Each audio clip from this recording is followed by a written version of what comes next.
The embalming needle slipped from my trembling fingers as the corpse's eyes snapped open, staring directly into mine. What I saw reflected there wasn't death. It was something far worse. Hello, and welcome to Midnight Hauntings. Before we dive into tonight's collection of true horror stories from Texas funeral homes, I need to ask for your support. Only 30% of our viewers are subscribed, and your subscription helps us uncover more of these terrifying real accounts. Hit that subscribe button and turn on notifications, because what you're about to hear will follow you long after this video ends. These are 12 true stories from funeral home workers across Texas, each one documented and verified. Some things are better left buried, but these experiences refuse to stay silent. Now get ready, let's start story 1, and if you're already scared, I feel sorry for you because now you're going to die of fear. My name is Marcus, and I've been working nights at Serenity Funeral Home in Houston for 7 years. You'd think after all this time, I'd be used to the silence, the cold, the way shadows seem to move differently around the dead. But nothing prepared me for what happened during my shift on October 13th, 2019. It was just past midnight when I received the call. A body was coming in, a middle-aged woman named Catherine Walsh, who died suddenly in her sleep. Heart attack, they said. Natural causes. The family wanted her prepared for viewing the next morning, which meant I'd be working alone until dawn. The funeral home at night is a different beast entirely. During the day, it's filled with grieving families, soft music, and the gentle hum of everyday business. But after hours, when the last visitor leaves and the lights dim, the building transforms. Every creak becomes a footstep. Every settling beam sounds like a door closing somewhere in the darkness. I'd been preparing bodies for so long that the process had become automatic. Wheel the gurney into the preparation room, transfer the deceased, begin the preservation process. It was methodical, respectful work that I took seriously. The dead deserved dignity, even in their final moments above ground. Catherine Walsh arrived at 12:47 a.m., according to the log I kept. The transport team wheeled her in, covered by a pristine white sheet, her paperwork clipped to the side of the gurney. Standard procedure. I thanked them and locked the door behind them, something I always did during night shifts. Working alone with the dead required certain precautions. The preparation room was my domain. Stainless steel surfaces gleaming under fluorescent lights, instruments arranged with surgical precision, the gentle hum of refrigeration units maintaining their constant vigil. I'd performed this ritual hundreds of times, but as I pulled back the sheet to reveal Catherine's face, something felt different. She looked peaceful enough. Gray hair neatly arranged, features relaxed in eternal rest. But her skin felt wrong under my gloved hands, not just cold, but actively drawing warmth away from my fingertips like she was somehow absorbing heat from the living world around her. I shook off the sensation and began my work. That's when I noticed her eyes weren't completely closed. A thin sliver of white showed between her lids, which wasn't unusual. Sometimes the facial muscles don't fully relax after death. I reached for my eye caps, small plastic discs designed to keep the eyes properly positioned during viewing, when something made me pause. The sliver of white seemed to be watching me. I stood perfectly still, staring at Catherine's face in the harsh fluorescent light. Her eyes hadn't moved. I was certain of that.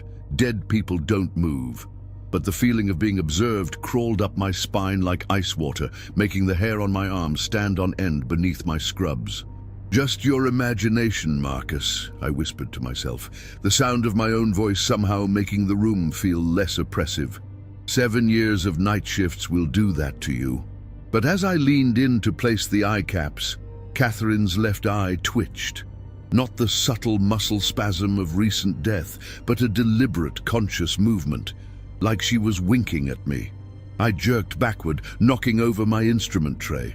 Scalpels and forceps clattered to the floor in a symphony of metallic chaos that echoed off the preparation room walls. My heart hammered against my ribs as I stared at Catherine's face, waiting for another sign of movement. Nothing. She lay exactly as before, peaceful and still. I spent the next 10 minutes picking up instruments and sanitizing them, trying to convince myself that fatigue was playing tricks on my mind. Working nights does things to your perception, makes you see movement in shadows, hear voices in air conditioning units, feel presences where none exist. But when I turned back to Catherine, both her eyes were wide open, staring directly at the ceiling with an intensity that made my stomach lurch. Not the cloudy, unfocused gaze of death, but clear, aware eyes that seemed to be processing information, seeing things that I couldn't. I grabbed my phone to call Dr. Martinez, the funeral director, but stopped when I realized how insane I'd sound. "Hey, Doc, the dead woman is staring at the ceiling and I think she winked at me." He'd have me committed or fired, possibly both. Instead, I did what any professional would do. I reached out with trembling fingers and gently closed Catherine's eyes, whispering a quiet prayer as I did. Her skin was so cold it burned, like touching dry ice with bare hands. For the next hour, everything proceeded normally. I completed the arterial injection, arranged her features, and began the cosmetic work that would help her family remember her as she lived, not as she died. But every few minutes I found myself glancing at her face, half expecting to see those eyes open again. At 3:17 a.m., the lights went out, not just in the preparation room, but throughout the entire funeral home. Emergency lighting kicked in seconds later, casting everything in an eerie red glow that made shadows dance and twist into impossible shapes. I grabbed my flashlight from the emergency kit and tried the main switches, but nothing responded. That's when I heard it, a wet, sliding sound coming from behind me. I spun around, flashlight beam cutting through the red-tinged darkness, and felt my blood turn to ice. Catherine Walsh was sitting upright on the preparation table, her eyes wide open and fixed on mine. But these weren't the eyes I'd closed an hour earlier. These eyes were black as midnight, reflecting my flashlight beam like polished obsidian. "Marcus," she said, her voice a whisper that somehow filled the entire room. "Why did you close my eyes?" I was watching something beautiful. Every rational part of my mind screamed that this was impossible. Dead people don't sit up. Dead people don't speak. The embalming fluid I'd injected should have made any kind of movement physically impossible. But there she was, speaking my name, like we were old friends, sharing secrets in the dark. "You're dead," I managed to stammer, the words feeling ridiculous even as I spoke them. "This isn't real. You're dead, Catherine." She tilted her head, studying me with those impossible black eyes. "Death is such a limited concept, don't you think? I prefer to think of it as expanded awareness. Would you like to see what I can see, Marcus?" Before I could answer, Catherine raised her hand and pointed past me toward the wall where I kept the funeral home's memorial photos, pictures of every person we'd prepared over the years. The beam of my flashlight followed her gesture, and what I saw there made me question everything I thought I knew about life and death. The photos were moving, not just shifting or flickering in the emergency lighting, but actively showing motion, like windows into living scenes. In one frame, I watched Mr. Henderson, whom we'd buried last month, walking through what looked like a vast garden filled with flowers that glowed with their own inner light. In another, Mrs. Chen sat at a kitchen table having tea with someone I couldn't quite make out, both of them laughing silently. "They're not gone, Marcus," Catherine continued, her voice growing stronger, more present. "They're just elsewhere, and from elsewhere you can see so much more clearly. Would you like me to show you?" I wanted to run. Every survival instinct I possessed screamed at me to drop the flashlight and sprint for the exit, but something kept me rooted in place, a terrible, wonderful curiosity about what lay beyond the veil that separated the living from the dead. "What do you see?" I heard myself ask. Catherine smiled, and for a moment her eyes returned to their normal blue.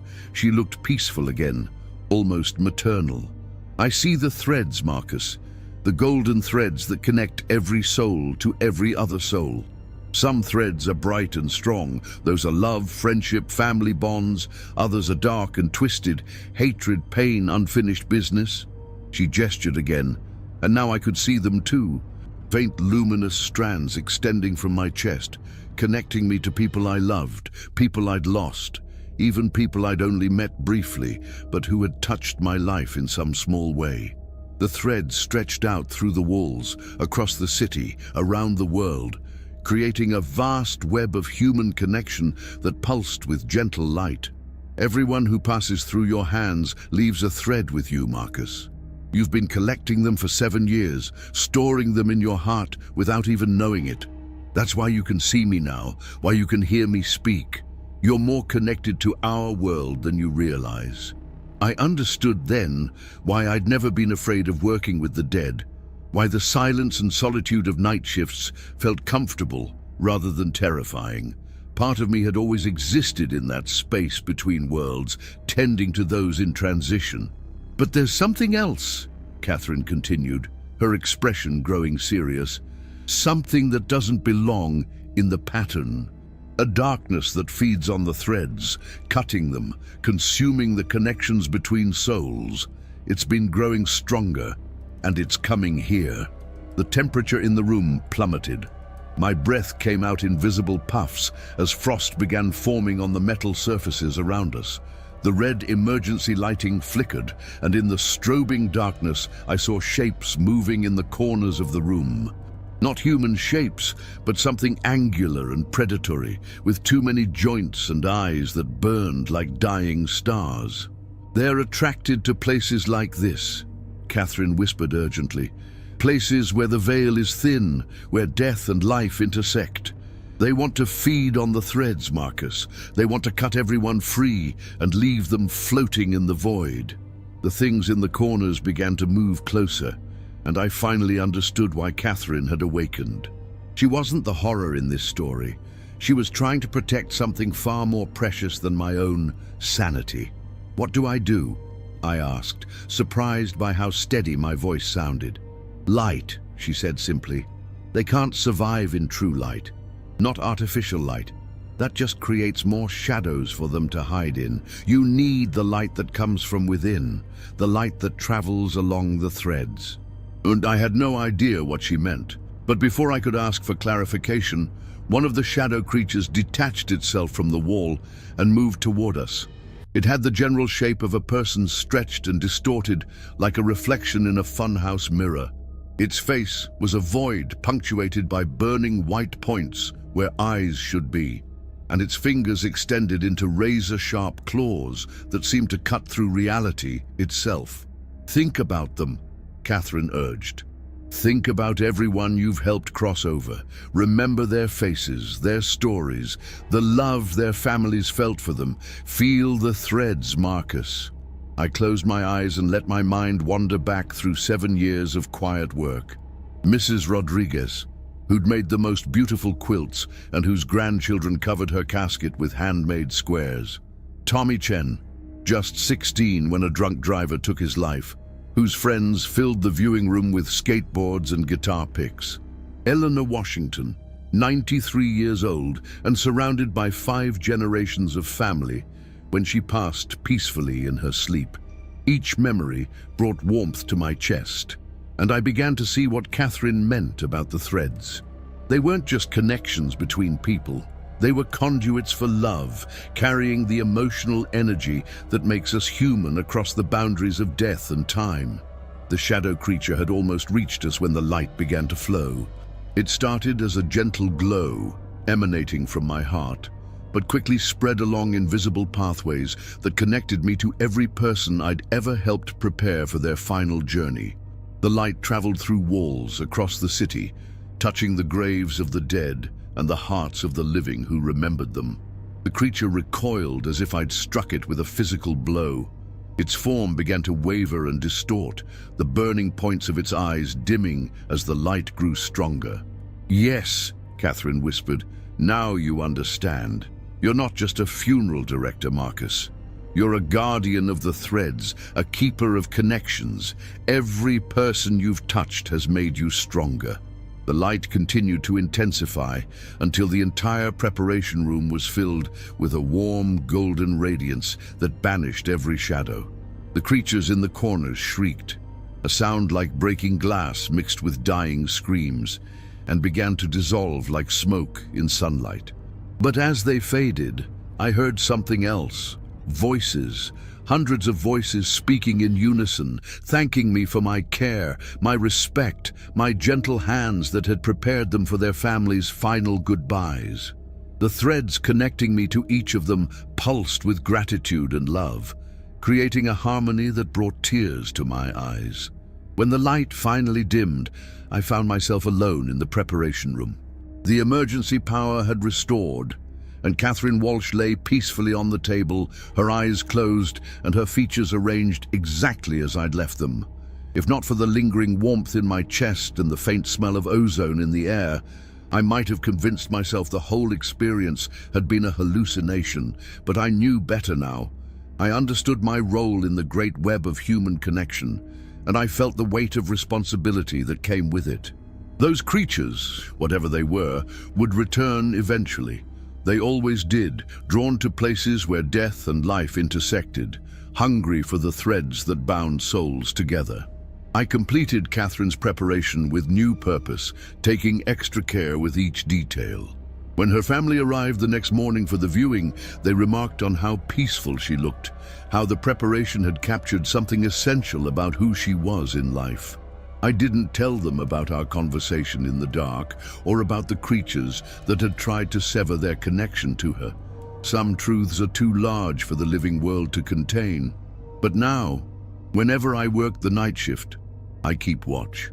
I tend to the threads that connect us all, and I stand guard against the things that would cut us free and leave us floating in the void. Because death isn't the end of our connections, it's just the beginning of understanding how vast and beautiful they really are. Now get ready. Let's start story 2, and if you're already scared, I feel sorry for you, because now you're going to die of fear. My name is Rebecca Martinez, and I've been working as a cosmetologist at Eternal Rest Funeral Home in Dallas for 12 years. My job is to make the deceased look peaceful for their final viewing, a responsibility I've never taken lightly. But what happened in December 2020 changed everything I thought I knew about mirrors, reflections, and the boundary between our world and whatever lies beyond. It started when Mr. Hawthorne, the funeral director, decided to renovate our main viewing room. The space had served families for over 40 years, but the decor felt dated, and he wanted something more elegant, more comforting for grieving relatives. The centerpiece of the renovation was a massive antique mirror he'd purchased at an estate sale, a Victorian piece with an ornate silver frame that dominated the entire back wall. "It's from the 1880s, he told me proudly as the installation crew mounted it behind the casket area. Came from an old plantation house near Galveston. The previous owner said it had been in the same family for generations. The mirror was undeniably beautiful, its silver backing creating reflections with an unusual depth and clarity. But from the moment they hung it, something felt wrong. The viewing room had always been a place of peace, where families could say their final goodbyes in comfort. Now it felt watched, as if invisible eyes were studying everyone who entered. I first noticed the problem during Mrs. Chen's viewing. She was a sweet, elderly woman who'd passed peacefully surrounded by family, and I'd taken special care with her preparation. Her daughter had brought her mother's favorite lipstick, a soft rose shade she'd worn for 30 years, and I'd applied it with the same gentle touch Mrs. Chen would have used. During the service, I stood in the back of the room, monitoring the scene as I always did to ensure everything remained respectful and dignified. That's when I saw it in the mirror. Mrs. Chen's reflection was moving independently of her physical form. While her body lay still and peaceful in the casket, her reflection in the antique mirror was sitting up, turning her head to look at each family member as they approached to pay their respects. The reflected Mrs. Chen smiled when her granddaughter placed a hand-drawn picture in the casket, nodded approvingly when her son read a poem he'd written, and even seemed to wipe away tears when her husband of 52 years whispered his final goodbye. I blinked hard, certain that stress and long hours were playing tricks on my mind, but when I looked again, the reflection was still moving, still responding to the love being shared in that room. None of the family members seemed to notice. They were focused on their own grief, their own need for closure. But I saw everything, and it terrified me.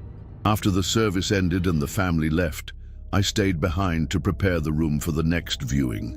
Standing alone before the massive mirror, I stared at my own reflection, searching for any sign of the impossible movement I'd witnessed. My image looked back at me normally, tired eyes, graying hair, the professional composure I'd cultivated over years of helping families through their darkest moments. "You saw her, didn't you?" a voice said behind me. I spun around to find Mr. Hawthorne standing in the doorway, his expression grave.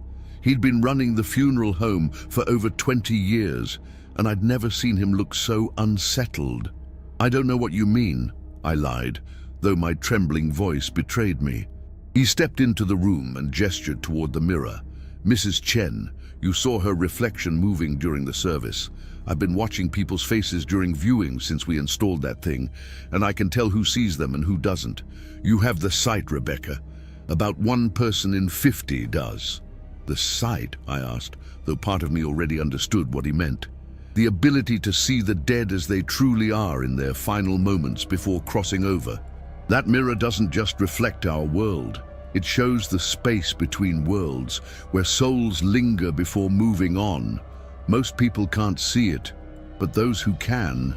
He paused, studying my face. "Those who can become guardians, whether they want to or not." I wanted to quit right then, to walk away from whatever responsibility he was suggesting, but as I stared into the mirror, I saw something that made me gasp. Standing behind my reflection were dozens of figures, men, women, children of all ages, all wearing the peaceful expressions I'd worked so hard to create for their final viewings. They were all people I'd prepared over the years, and they were watching me with gratitude and something else, expectation. Over the next few weeks, I learned to live with what Mr. Hawthorne called the sight. During each viewing, I watched as the deceased in the mirror responded to their loved ones in ways their physical forms never could.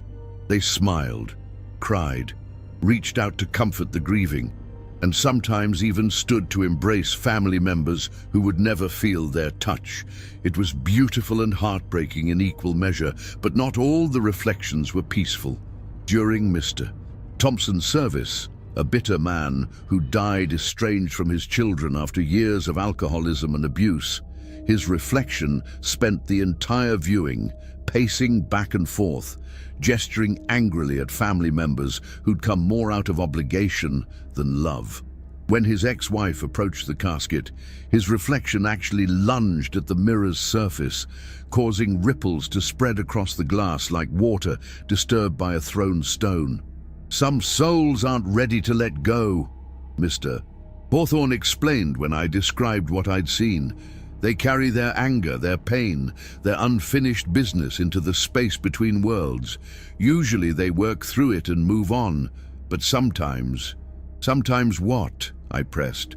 "Sometimes they get stuck, and when enough stuck souls gather in one place, they can create problems for the living." And then I was beginning to understand that our funeral home had become more than a place for saying goodbye. It was a way station where souls processed their earthly attachments before moving on to whatever came next. The mirror simply allowed certain people to witness that process. But in January, something changed. During Mrs. Foster's viewing, I noticed that the reflections of previous clients were still visible in the mirror, standing in the background like a congregation of spirits. Mrs.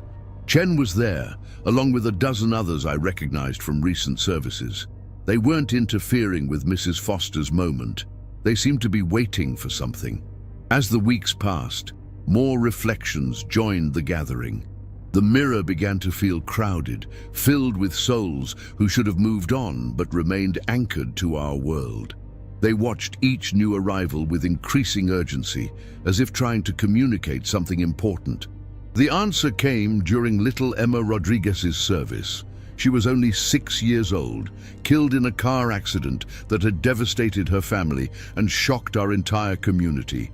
As I prepared her small form with extra care, applying just a touch of pink to her cheeks to bring back some of the life that had been stolen from her, I found myself crying for the first time in years. During the viewing, I watched her reflection in the mirror with special attention. Unlike the adults who often seem confused or conflicted in their in-between state, Emma appeared completely at peace. She sat up in her reflected casket and began to play with invisible toys, occasionally looking up to wave at family members she could see but who couldn't see her. That's when the gathered souls began to move. One by one, they approached Emma's reflection, kneeling down to her level and speaking to her with gentle expressions. Mrs. Chen took her hand and pointed toward something beyond the mirror's edge, a bright light that I could just barely perceive.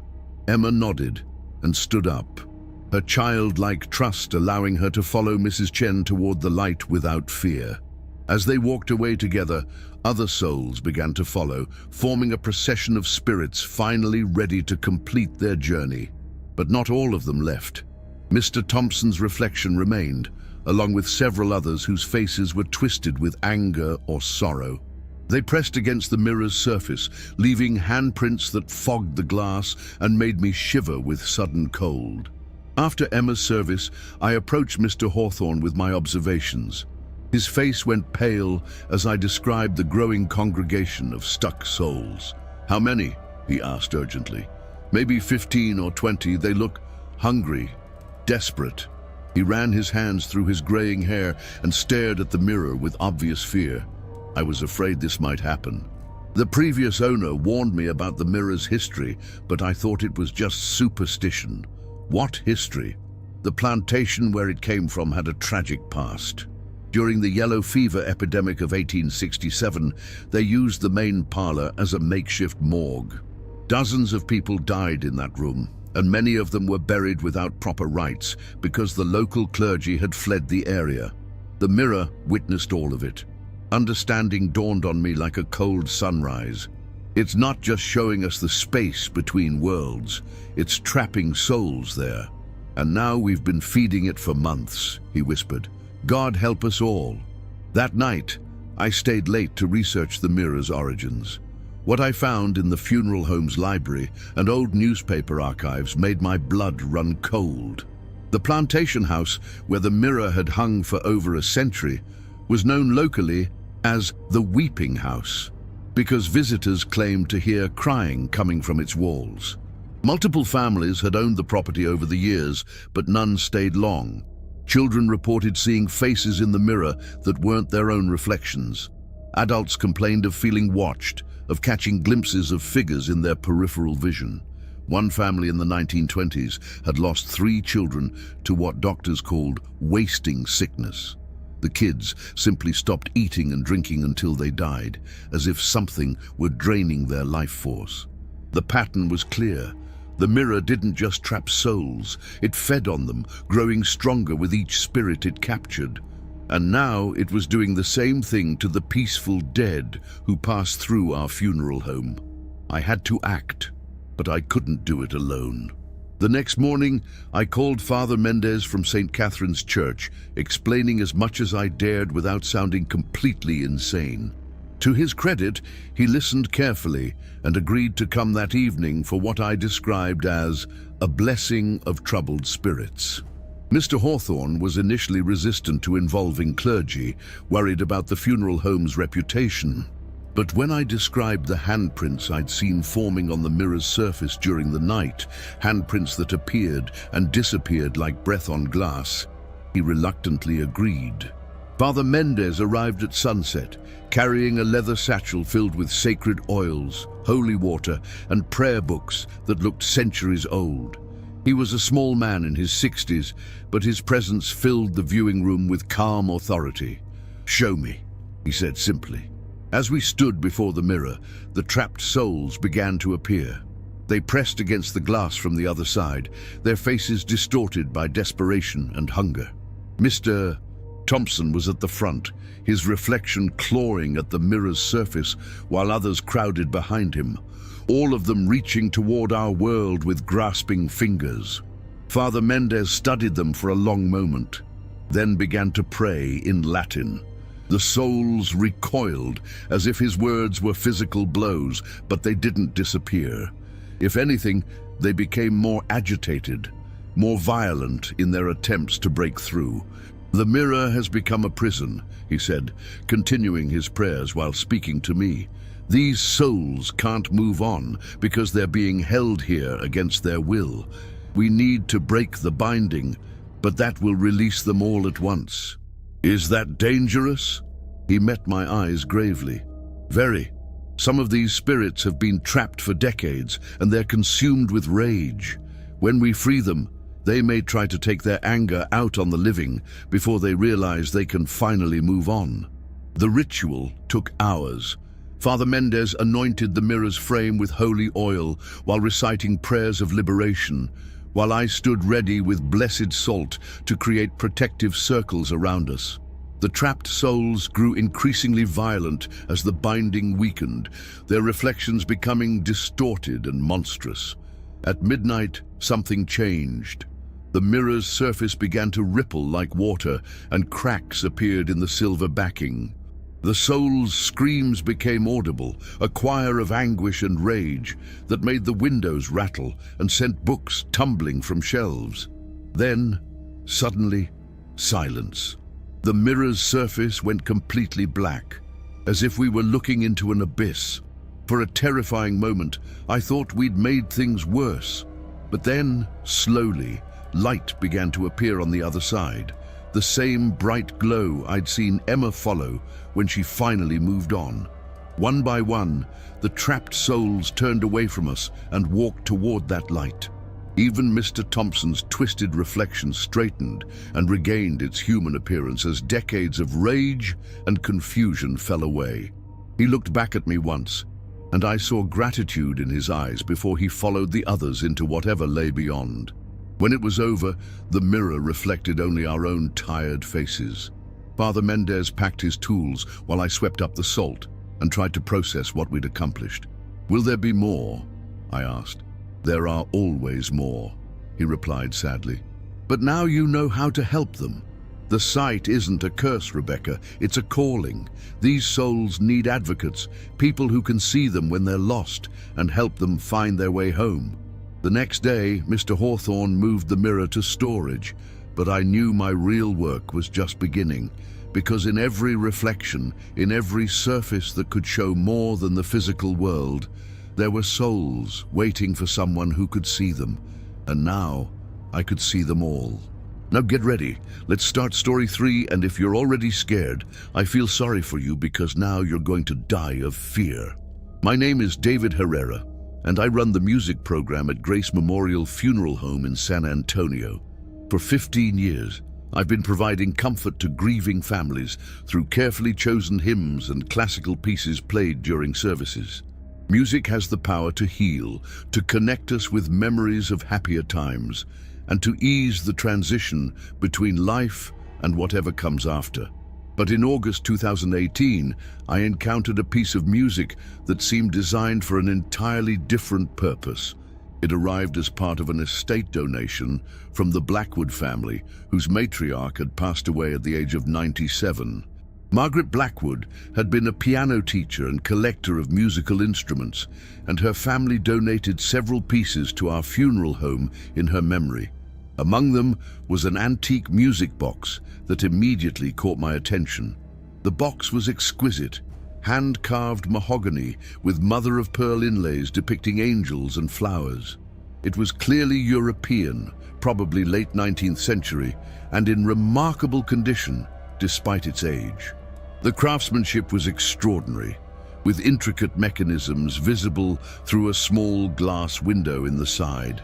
"Grandmother always said that music box was special," Margaret's granddaughter told me as I examined the piece. "She claimed it played the most beautiful melody she'd ever heard, but I never heard it myself. The winding mechanism seemed to be broken." "Nay, I accepted the donation gratefully, thinking the music box would make a lovely addition to our collection of memorial items that families could choose for their services. Many people found comfort in having meaningful objects present during their loved one's final goodbye. That evening, I stayed late to examine the music box more thoroughly. The winding key was indeed stuck, but after careful work with some fine instruments, I managed to free the mechanism. The first few notes that emerged were hauntingly beautiful. A melody I didn't recognize, but that seemed familiar somehow, like a half-remembered lullaby from childhood. As the music continued, I found myself captivated by its complexity. This wasn't the simple tinkling melody typical of most music boxes. The tune had depth, harmony, even what seemed like multiple voices weaving together in ethereal chorus. It was simultaneously the most beautiful and most melancholy piece I'd ever heard. But there was something else. As the melody played, I began to hear additional sounds that weren't coming from the music box itself.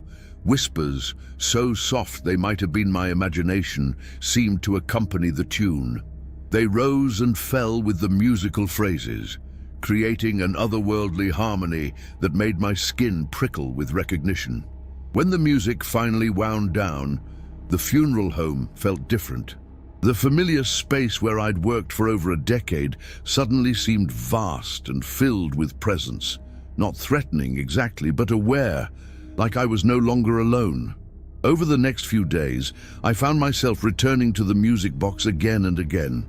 Each time I wound it and listened to the melody, the whispers grew clearer. They weren't speaking English or any language I recognized, but somehow I began to understand their meaning. They were singing about crossing over, about the journey from one world to the next, about the comfort of music guiding souls through the transition from life to death. I started incorporating the music box into our services, playing it during quiet moments when families gathered around their loved ones for the last time. The effect was remarkable. Even the most grief-stricken relatives seemed to find peace when the melody filled the air. Children stopped crying, adults visibly relaxed, and an atmosphere of acceptance settled over the proceedings. But I also began to notice other changes. During services where the music box played, I sometimes caught glimpses of additional figures in the room. Translucent forms standing quietly near the walls, as if they'd been drawn by the music. They never interfered or caused disturbance. They simply observed, like an invisible congregation attending each ceremony. Mrs. Patterson was the first family member to comment on what she experienced. Her husband had been a jazz musician, and she'd chosen the music box to honor his love of melody during his service. "I felt him there," she told me afterward, tears streaming down her face. "When that beautiful music was playing, I felt James standing right beside me. He was at peace, David. I could sense it. He wanted me to know he was okay." Similar stories began emerging from other families. A daughter felt her mother's hand on her shoulder during the music. A son heard his father's voice whispering comfort in his ear. Children spoke of seeing grandparents who smiled and waved before disappearing. I realized the music box wasn't just providing comfort to the living, it was somehow facilitating communication between worlds, allowing final connections between souls separated by death. But on the night of September 15th, something went wrong with that delicate balance. It started during the Ramirez family service. Carlos Ramirez had been a troubled man, addicted to alcohol and drugs, estranged from his children, dead at 43 from an overdose that might have been accidental or might have been suicide. His family held the service more out of obligation than love, and the atmosphere in the room was tense with unresolved anger and guilt. Against my better judgment, I decided to play the music box during the viewing, hoping its peaceful influence might ease some of the family's pain. But the moment I wound the mechanism and the first notes began to play, I knew something was terribly wrong. The melody that emerged wasn't the beautiful, harmonious tune I'd grown to love. Instead, the music box produced a discordant, twisted version of the original song. notes clashing against each other in painful disharmony, creating an atmosphere of unease that made everyone in the room shift uncomfortably. More disturbing were the whispers that accompanied this corrupted melody. Instead of the gentle, guiding voices I'd come to expect, I heard harsh, angry muttering that seemed to emanate from the walls themselves. The words were still in that unknown language, but their meaning was unmistakably hostile. The translucent figures that usually observed our services also appeared, but these weren't the peaceful spirits I'd grown accustomed to. These forms writhed and twisted in obvious distress, their faces contorted with expressions of rage and despair. They moved closer to the living family members, reaching out with grasping fingers that cast no shadows. Carlos's ex-wife was the first to react. She suddenly stepped back from the casket, her face pale with terror. "Something touched me," she whispered urgently. "Something cold touched my neck." Her teenage daughter nodded frantically. "I felt it too, Mama, like fingers running through my hair." The temperature in the room began to drop noticeably. Breath became visible in the increasingly frigid air, and frost started forming on the metal fixtures of the casket. The music box continued its discordant song, but now other sounds joined the cacophony. Footsteps that echoed from empty corners, voices speaking in overlapping whispers, and underneath it all, a low, groaning noise like someone in terrible pain. I rushed to close the music box, but the lid wouldn't budge. The mechanism seemed to have locked itself open, continuing to play that tortured melody despite my efforts to stop it. The key wouldn't turn, and even attempting to muffle the sound with cloth had no effect. That's when I saw him, Carlos Ramirez's spirit, but not the peaceful, transitional form I expected. This reflection of his soul was exactly as troubled in death as he'd been in life, possibly more so. He moved through the room with jerky, unnatural movements, leaving trails of darkness that seemed to absorb light and warmth. The other spirits, the ones who usually brought comfort to grieving families, began to flee. I watched them retreat toward the walls and disappear, as if they couldn't bear to be in the presence of whatever Carlos had become. "Make it stop!" his daughter screamed, pressing her hands to her ears. "Make the music stop!" But I couldn't. The music box had taken on a life of its own, its melody growing louder and more discordant with each repetition. The whispers became shouts, then screams, creating a symphony of anguish that seemed to tear at the very fabric of reality. Carlos's spirit finally focused on his family, and the hatred in his ethereal eyes was unmistakable. Death hadn't cleansed him of his earthly toxicity. If anything, it had concentrated his rage and self-loathing into something purely destructive. He reached toward his ex-wife with fingers that trailed shadows, and where those fingers passed, the air itself seemed to darken and decay. I realized with growing horror that the music box wasn't just facilitating communication between worlds. It was a conduit that could be corrupted by the wrong kind of spirit. Carlos's damaged soul had somehow infected the mechanism, turning its beautiful song into something that attracted other dark entities. More twisted spirits began emerging from the shadows, not the peaceful dead who sought comfort and closure, but the angry, broken souls who refused to accept their fate. They crowded into our funeral home like moths drawn to a flame, their presence turning the sacred space into something much more sinister. The living family members were caught in the middle, experiencing the full force of supernatural rage and despair. Children began crying uncontrollably, adults doubled over with sudden, inexplicable grief, and the elderly clutched their chests as if the very air had become toxic to breathe. I knew that if I couldn't find a way to stop the music box and cleanse the space, the Ramirez family service would become something far worse than a difficult goodbye. It would become a gateway for every tormented soul seeking to lash out at the living world. In desperation, I called Father Miguel Santos from Our Lady of Guadalupe Church. He'd performed blessings at our funeral home before, and I trusted him to understand the gravity of what we were facing. When I explained the situation over the phone, A possessed music box, angry spirits terrorizing a grieving family, and a supernatural melody that wouldn't stop playing. He didn't question my sanity. "I'll be there in 10 minutes, he said simply. "Clear the room of everyone except essential personnel." Getting the Ramirez family to leave wasn't difficult. They were already fleeing the increasingly hostile atmosphere. Carlos's corrupted spirit had been joined by dozens of other tormented souls, all of them drawn by the music box's dark song. The viewing room had become a vortex of supernatural rage, with temperatures dropping below freezing and shadows moving independently of any light source. Father Santos arrived carrying a leather case filled with items I'd never seen used in a funeral home. Vials of holy water, blessed salt, ancient prayer books written in Latin, and what looked like a small silver bell. He surveyed the chaos with grim determination. "How long has it been playing?" he asked, having to shout over the discordant melody and the screaming whispers that now filled the air. "Nearly 2 hours, I replied. "I can't get it to stop." He nodded and began unpacking his supplies with practiced efficiency. Possessed objects often become anchored to their corruption. The only way to break the cycle is to overwhelm the dark energy with something stronger. "What's stronger than this?" I gestured at the supernatural tempest raging around us. "Divine love," he said simply, then began to pray. Father Santos's Latin prayers created an immediate reaction.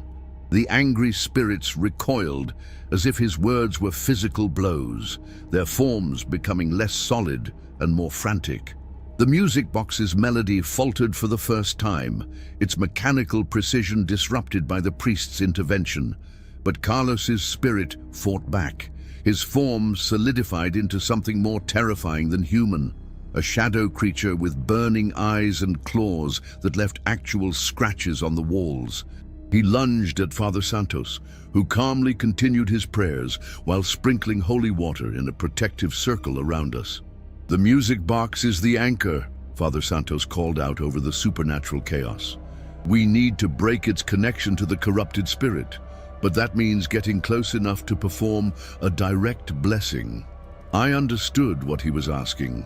While he maintained the protective prayers, I would have to approach the possessed music box and somehow create an opportunity for him to cleanse it. The prospect terrified me, but I'd been responsible for bringing this chaos into our sacred space. I had to help end it. Moving carefully through the protective circle, I approached the music box. The closer I got, the more intense the supernatural activity became. Invisible hands grabbed at my clothes. Voices screamed warnings and threats in my ears, and the temperature dropped so low that my breath crystallized instantly. But as I reached for the music box, something unexpected happened. The peaceful spirits who'd fled earlier began to return, not to the funeral home, but to me. I felt their presence surrounding me like a protective cloak, all the souls I'd helped comfort over the years, standing with me against the darkness that threatened to consume everything we'd built. Mrs. Patterson's husband, the jazz musician, was there. So was little Emma Rodriguez and Mrs. Chen and dozens of others. They formed a barrier of light around me, their combined love and gratitude creating a force that even Carlos's corrupted spirit couldn't penetrate. With their protection, I was able to reach the music box. The moment my fingers touched its surface, I understood what needed to be done. The mechanism wasn't truly possessed, it was trapped, just like the peaceful spirits had been. Carlos's rage had created a feedback loop that prevented the box from fulfilling its true purpose. I began to sing. It wasn't a conscious decision. The melody that emerged from my throat was the original tune the music box had played, the beautiful, harmonious song that guided souls from one world to the next. My voice wasn't perfect, but it was human, and it carried all the love and respect I felt for the work we did in that place. The effect was immediate. The music box's discordant song began to harmonize with my voice, its mechanical melody slowly returning to its original beauty. The angry spirits stopped their assault, confusion replacing rage as the peaceful song washed over them. Carlos's spirit was the last to change. As the pure melody filled the room, his twisted form began to straighten and soften. The hatred in his eyes faded, replaced by something I'd never expected to see: relief. He'd been trapped in his own anger and self-loathing, unable to move forward until someone showed him that redemption was possible. When the song finally ended, the funeral home was filled with golden light. Every spirit, peaceful and tormented alike, turned toward that radiance and walked forward together, finally free to continue their journey. The music box closed with a gentle click and never played again. Now get ready, let's start story 4. And if you're already scared, I feel sorry for you, because now you're going to die of fear. I'm Thomas Valdez, and I've been driving hearses for coastal funeral services in Corpus Christi for 8 years. It's not the kind of job most people aspire to, but I found peace in the quiet dignity of transporting the deceased to their final rest. There's something sacred about being the last person to accompany someone on their earthly journey, and I've always treated that responsibility with the utmost respect. But on March 23rd, 2017, I received a transport request that changed everything I thought I knew about death, duty, and the roads that connect our world to whatever lies beyond. The call came at 11:47 p.m., unusual timing, but not unheard of in our business. Death doesn't follow normal business hours, and sometimes transport needs to happen under urgent circumstances. The dispatcher's voice crackled through my radio as I sat in the funeral home parking lot, finishing my logbook for the day. "Thomas, we need you to pick up a body from St. Mary's Hospital and transport to Seaside Cemetery. Rush job. Family wants burial first thing tomorrow morning." "Copy that," I replied, starting the engine of our newest hearse, a pristine black Cadillac with barely 5,000 miles on it. "Patient name and room number?" There was a pause before the dispatcher responded. "Elena Morales, room 237. "And Thomas? Drive careful out there. Roads are supposed to get foggy tonight." The drive to St. Mary's took 20 minutes through mostly empty streets. Corpus Christi after midnight has an eerie quality. Streetlights creating pools of orange illumination in the darkness, traffic signals cycling through their colors for non-existent traffic, and the constant sound of wind off the Gulf Coast that makes you feel like you're driving through a ghost town. At the hospital, I followed standard procedure, checked in with night security, verified the paperwork, and helped the morgue attendants load the deceased onto my gurney. Elena Morales was a small woman in her 70s, and according to her chart, she died peacefully in her sleep after a brief illness. Her family had made arrangements for a dawn burial to honor her wishes. The journey to Seaside Cemetery should have taken 30 minutes. I'd driven that route hundreds of times, knew every turn and traffic light between the hospital and the graveyard. But as I pulled out of the hospital parking lot, the fog that the dispatcher had warned about began rolling in from the Gulf with supernatural speed. Within minutes, visibility dropped to mere yards. My headlights seemed to absorb into the thick grey mist rather than cutting through it, and familiar landmarks disappeared into an otherworldly haze. I slowed to a crawl, following the yellow center line and hoping other drivers had the sense to stay off the roads. That's when I first saw the other hearse. It appeared in my rearview mirror as a pair of headlights, maintaining the exact same speed and distance behind me. At first, I assumed it was a coincidence, another funeral home making a late-night transport. But as the fog thickened and my visibility worsened, the other vehicle remained perfectly positioned, as if its driver could see through the mist with supernatural clarity. I tried radioing our dispatcher to ask if any other funeral homes were making runs in the area, but my radio produced only static. My cell phone showed no signal, which was odd, since I usually had good coverage throughout the city. The GPS screen flickered between showing my correct location and displaying nothing but empty grey pixels. As we continued through the fog, I began to notice that the roads themselves seemed different. Streets I'd traveled thousands of times felt unfamiliar, stretching longer than they should and turning in directions that didn't match my memory. The other hearse remained behind me like a silent escort, its headlights never wavering despite the impossible driving conditions. 20 minutes into what should have been a 30-minute journey, I realized we were no longer on any road I recognized. The pavement beneath my wheels was older, rougher, and the streetlights had disappeared entirely. Only the other hearse's headlights provided any reference point in the all-consuming fog. That's when I heard the music. It started as a faint melody drifting through my closed windows. A funeral dirge played on what sounded like a pipe organ. The music was both beautiful and deeply melancholy, the kind of hymn that speaks directly to the soul's understanding of mortality and loss. But there was no church nearby, no building that could house an organ powerful enough to produce such resonant tones. The melody seemed to be coming from everywhere and nowhere, as if the fog itself were singing. And as it played, I began to understand that I was no longer simply transporting Elena Morales to her earthly burial. I had somehow become part of a funeral procession that existed outside the normal boundaries of space and time. The fog began to thin as we entered what I could only describe as a different version of Seaside Cemetery.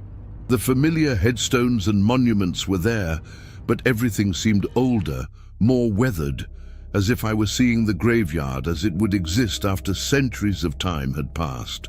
The other hearse pulled alongside me, and for the first time I could see its driver clearly.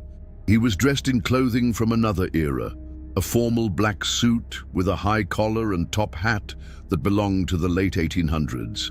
His face was gaunt but kind, with deep-set eyes that held the weight of countless journeys like this one. When he noticed me looking, he tipped his hat in greeting and gestured for me to follow him deeper into the cemetery. I should have been terrified. Every rational part of my mind screamed that this was impossible, that I was experiencing some kind of hallucination brought on by exhaustion and the disorienting fog. But instead, I felt an overwhelming sense of peace and purpose. Whatever was happening, it felt sacred, important in ways I couldn't fully comprehend. We proceeded slowly through the cemetery, and as we did, more hearses began to join our procession. They emerged from side paths and hidden roads, each one carrying its own passenger on their final journey. Some of the vehicles were modern, like mine, but others were clearly from different eras: horse-drawn carriages, vintage automobiles from the 1920s and 30s, even what looked like a covered wagon from frontier times. Each hearse was driven by a figure in period-appropriate clothing, and each carried someone who needed safe passage to their final rest. I realized I was witnessing something that had been happening for generations, a supernatural convoy that ensured no soul made their final journey alone. The music grew stronger as our procession moved deeper into the cemetery. The pipe organ was joined by other instruments, violins, horns, even voices singing in harmonies that seemed to come from the very earth beneath our wheels. It was the most beautiful funeral music I'd ever heard, yet it carried an otherworldly quality that made my skin tingle with recognition. As we drove deeper into this ethereal version of Seaside Cemetery, I began to see the passengers we were carrying. Not the physical bodies in our hearses, but the souls themselves. Translucent figures sitting peacefully in each vehicle, some looking out the windows with wonder, others sleeping contentedly as they traveled toward whatever awaited them. Elena Morales appeared in my rearview mirror, sitting in the back seat and gazing out at the procession with serene acceptance. She looked younger than her 70 years, her face free from the pain that had marked her final days. When our eyes met in the mirror, she smiled and nodded as if thanking me for my service. But she wasn't alone. As the procession continued, I realized that each hearse carried not just one soul, but dozens. Families who had died together, friends who had chosen to wait for each other, lovers separated by time but reunited in death. The vehicles that had seemed empty to my living eyes were actually filled with passengers making their final journey together. The driver of the original hearse, the one who had first appeared behind me, pulled alongside my window and gestured toward a section of the cemetery I'd never seen before. Ancient headstones stretched into the fog, their inscriptions worn away by centuries of weather. This was where the oldest souls rested, the ones who had been waiting the longest for their final passage. As we approached this sacred ground, the headstones began to glow with soft golden light. The earth above each grave trembled slightly, and I watched in awe as more translucent figures emerged from their resting places. These were souls who had been buried without proper ceremony, forgotten by time and family, waiting decades or even centuries for someone to guide them home. They approached our procession with joy and relief, climbing into the hearses and settling in beside the more recent arrivals. A young woman in a Civil War-era dress joined Elena in my back seat. A Union soldier sat beside them, his uniform faded, but his expression peaceful. Children who had died in various epidemics throughout the city's history filled the remaining spaces, their laughter mixing with the ethereal music that surrounded us. I understood then that this wasn't just a single funeral procession. It was a gathering of every soul who had ever died in Corpus Christi, finally coming together for a collective journey to whatever lay beyond the veil of death. And somehow, I had been chosen to participate in this sacred event. The lead hearse began to move toward a part of the cemetery where the fog glowed brighter, as if illuminated by an unseen sun. Other drivers in the procession started following, their vehicles moving with a grace that defied the physical laws I thought I understood. Some of the hearses began to rise slightly off the ground, their wheels spinning freely in the misty air. As we approached the source of the light, I saw what we'd been traveling toward, a massive gateway made of pure radiance, stretching up into the foggy sky like a bridge between worlds. The music reached a crescendo as the first hearses passed through the gateway, their passengers visible for just a moment as beings of pure light before disappearing into whatever realm awaited them. Elena touched my shoulder from the back seat, her ethereal hand warm despite its translucent nature. "Thank you," she whispered, her voice carrying the gratitude of every soul in our procession. "You've given us safe passage when we needed it most." One by one, the hearses ahead of me passed through the gateway. When my turn came, I hesitated for just a moment, wondering if crossing that threshold would mean joining the souls I'd been transporting. But Elena's gentle encouragement and the peaceful expressions of all my passengers gave me the courage to drive forward. The moment my hearse entered the gateway, I was enveloped in warmth and light, unlike anything I'd ever experienced. For just an instant, I saw the world as the dead see it, a vast network of love and connection spanning all of time and space, with every soul linked to every other soul in an eternal web of compassion and understanding. Then I was through, and my hearse was rolling down a familiar road in normal early morning daylight. The fog had completely lifted, and I found myself in the regular seaside cemetery, pulling up to the exact plot where Elena Morales was scheduled to be buried in just a few hours. I sat in my hearse for several minutes, trying to process what had just happened.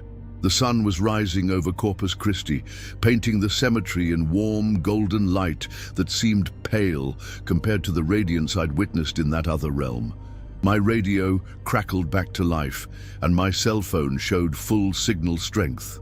According to my dashboard clock, only 35 minutes had passed since I'd left the hospital, exactly the normal time for the route. But Elena's body was no longer in the back of my hearse. Panic set in as I rushed to check the rear compartment, certain that I'd somehow lost my passenger during the supernatural journey. The gurney was there, still properly secured, but it was empty. The paperwork was gone too, along with any evidence that I'd ever picked up Elena Morales from St. Mary's Hospital. I called the funeral home in a state of growing hysteria, trying to explain to the night dispatcher that I'd lost a body during transport, but when he checked our system, there was no record of Elena Morales or any pickup scheduled for that night. "Thomas, are you feeling okay?" he asked with genuine concern. "You've been sitting in the cemetery parking lot all night. Your GPS tracker shows you never left the grounds." "That's impossible," I insisted. I drove to St. Mary's Hospital. I picked up Elena Morales. I just transported her through. I stopped, realizing how insane the truth would sound. Through what? Nothing. I must be more tired than I thought. I'm coming back to the office. The drive back to Coastal Funeral Services took me past St. Mary's Hospital, so I decided to stop and verify what the dispatcher had told me. At the information desk, I asked about Elena Morales, room 237. The night nurse looked confused. I'm sorry, but room 237 has been empty all week, and we don't have any patient named Elena Morales in our system. But I picked her up just a few hours ago, I insisted. She died peacefully in her sleep after a brief illness. The nurse's expression grew concerned. Sir, are you sure you have the right hospital? Maybe you're thinking of a different facility? I left the hospital in a daze, my mind racing with possibilities. Had I imagined the entire experience? Was I having some kind of breakdown brought on by years of working with death and grief? But that afternoon, while reading the obituaries in the Corpus Christi Caller-Times, I found my answer. There, in the historical section that the newspaper ran each week featuring deaths from decades past, was Elena Morales' obituary, dated March 23, 1967, exactly 50 years ago to the day. According to the article, Elena had indeed died peacefully in her sleep at St. Mary's Hospital after a brief illness. She'd been scheduled for burial at Seaside Cemetery, but a severe fog had prevented the funeral procession from reaching the graveyard. Her body had been lost in a tragic accident when the hearse carrying her had skidded off a cliff road in the thick mist. Neither Elena nor her driver was ever found. I spent the rest of that day researching the historical records of Corpus Christi's funeral homes, and what I discovered confirmed my growing understanding of what had happened. Every year, on the anniversary of various tragedies, shipwrecks, epidemics, accidents, and disasters, families reported seeing phantom hearses traveling through the fog toward Seaside Cemetery. The phenomenon had been documented for over a century. Drivers would encounter mysterious processions of vintage funeral vehicles, only to have them disappear when the fog lifted. Local historians theorized that these were the spirits of those who had died without proper burial, forever seeking their final rest. But I knew better now. Those weren't just random hauntings or residual energy from past tragedies. They were active rescues, supernatural missions to collect souls who had been denied their proper passage to whatever lay beyond death.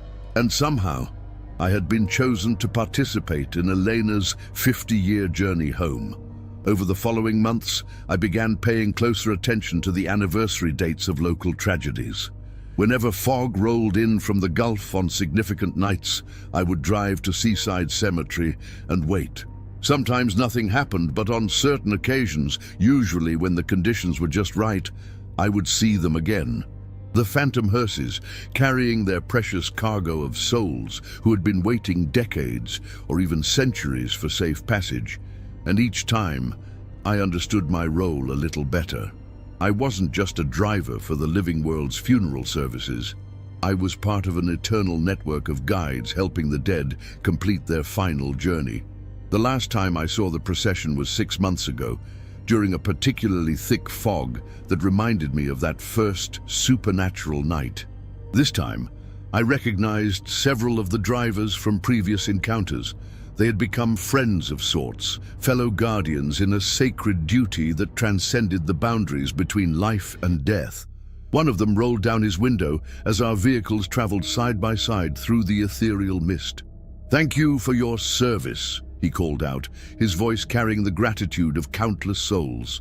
"There are so many who needed safe passage home." I nodded, understanding finally that some jobs extend far beyond our earthly employment. Some duties call us to serve not just the living, but the dead who still need our help. And I'll keep answering that call, as long as there are souls who need safe passage through the fog. Now get ready, let's start story 5. And if you're already scared, I feel sorry for you, because now you're gonna die of fear. My name is Sarah Chen, and I'm the music director at Harmony Hills Funeral Home in Austin. For 10 years, I've provided musical comfort to grieving families, playing piano during services and organizing memorial concerts that celebrate the lives of those we've lost. Music has always been my way of bringing healing to broken hearts. But in November 2019, I encountered a silence that was more powerful than any song I'd ever played. It began with the renovation of our children's memorial room, a small, peaceful space dedicated to services for young souls who had passed too soon. The room had always been one of my favorite places in the funeral home, with its soft lighting, comfortable seating, and the antique upright piano that had been donated by a local music teacher whose own daughter had died of leukemia. Mrs. Eleanor Whitman had been very specific about the piano when she made the donation in 2009. This was Emma's favorite instrument, she'd told me through tears. She was only 7 when she died, but she could play like an angel. I want other children to hear beautiful music when they're saying goodbye to their friends. The piano had served us well over the years, its warm, gentle tone providing comfort during some of the most heartbreaking services imaginable. I'd played lullabies for infants, Disney songs for toddlers, and contemporary pieces for teenagers. Each service required a different musical approach, but the piano seemed to instinctively know what was needed, responding to my touch with exactly the right emotional resonance. But during the renovation, something changed. The workers were updating the room's sound system and had to move the piano temporarily. When they repositioned it after the work was complete, I noticed immediately that something was wrong. The instrument looked the same. Polished mahogany wood, ivory keys worn smooth by years of gentle use, the small brass nameplate reading, "In memory of Emma Whitman." But it felt different somehow. I sat down to play my usual test piece, Pachelbel's Canon in D, which I often used during services, but as my fingers touched the keys, no sound emerged. Not the silence of a broken instrument, but something more profound, as if the piano were actively choosing not to play. I checked everything I could think of. The sustain pedal moved properly, the key mechanisms responded normally, and there were no obvious signs of damage from the move. But every time I pressed a key, the hammer would strike the string, and then nothing. No vibration, no resonance, no music. The funeral home's maintenance team was equally baffled. They brought in a piano technician who spent 3 hours examining every component of the instrument. According to his equipment, everything was functioning perfectly. The strings had proper tension, the soundboard was intact, and the action responded normally to key pressure. "I've never seen anything like it," he admitted, scratching his head in confusion. "Mechanically, this piano should play beautifully, but it's like the sound is being absorbed into the wood itself." We had a memorial service scheduled for the next day. Little Marcus Johnson, age 4, who had died suddenly from a rare heart condition. His parents had specifically requested that I play "Jesus Loves Me" and "Twinkle, Twinkle, Little Star," songs that Marcus had been learning before his death. I spent the evening trying everything I could think of to coax sound from the silent piano. I played gentle melodies, energetic pieces, even tried different techniques and pressures. Nothing worked. The instrument remained stubbornly, mysteriously quiet. The next morning, Marcus's family arrived early for the service. His mother, Angela, approached me with red-rimmed eyes and a request that broke my heart. "I know this might sound strange," she said softly, "but could you play something for Marcus before the service starts? Just a few minutes alone with the music he loved?" I couldn't bear to tell her that the piano wasn't working. So I led her to the children's memorial room and sat down at the silent instrument. "What would you like me to play?" I asked, my fingers hovering over the keys. "Twinkle, Twinkle, Little Star," she whispered. He was just learning it. He would sit at his toy piano and play the same 3 notes over and over, giggling every time. I pressed the familiar opening notes, expecting the same silence I'd experienced for the past day. But instead, the most beautiful sound I'd ever heard emerged from the piano. Not just the melody I was playing, but harmony. A second voice joining in with perfect accompaniment. Angela gasped, her hand flying to her heart. "Do you hear that? The harmony?" I nodded, afraid to speak and break whatever spell was allowing the music to flow. But as I continued playing, more voices joined in. Childlike laughter bubbled underneath the melody, and I could swear I heard tiny hands clapping in time with the rhythm. "Marcus," Angela whispered into the air. "Baby, is that you?" The harmony continued throughout the entire song, growing richer and more complex with each repetition. What had started as a simple children's tune became a symphony of young voices, each one adding their own innocent interpretation of the melody. Angela stood transfixed, tears streaming down her face as she listened to what sounded like an entire choir of children welcoming her son. When the song ended, the piano fell silent again, but the atmosphere in the room had completely changed. Where moments before there had been heavy grief and despair, now there was something lighter. Not the absence of sorrow, but the presence of hope and connection. "They're here," Angela said with wonder in her voice. "All the children who came before Marcus. They're here to help him feel less alone." Over the next few weeks, word spread among the families we served about the miraculous piano in the children's memorial room. Parents began requesting private moments with the instrument before their services, and each time the same phenomenon occurred. The piano would remain silent until a grieving parent sat nearby, and then it would burst into life with the most appropriate music for their child.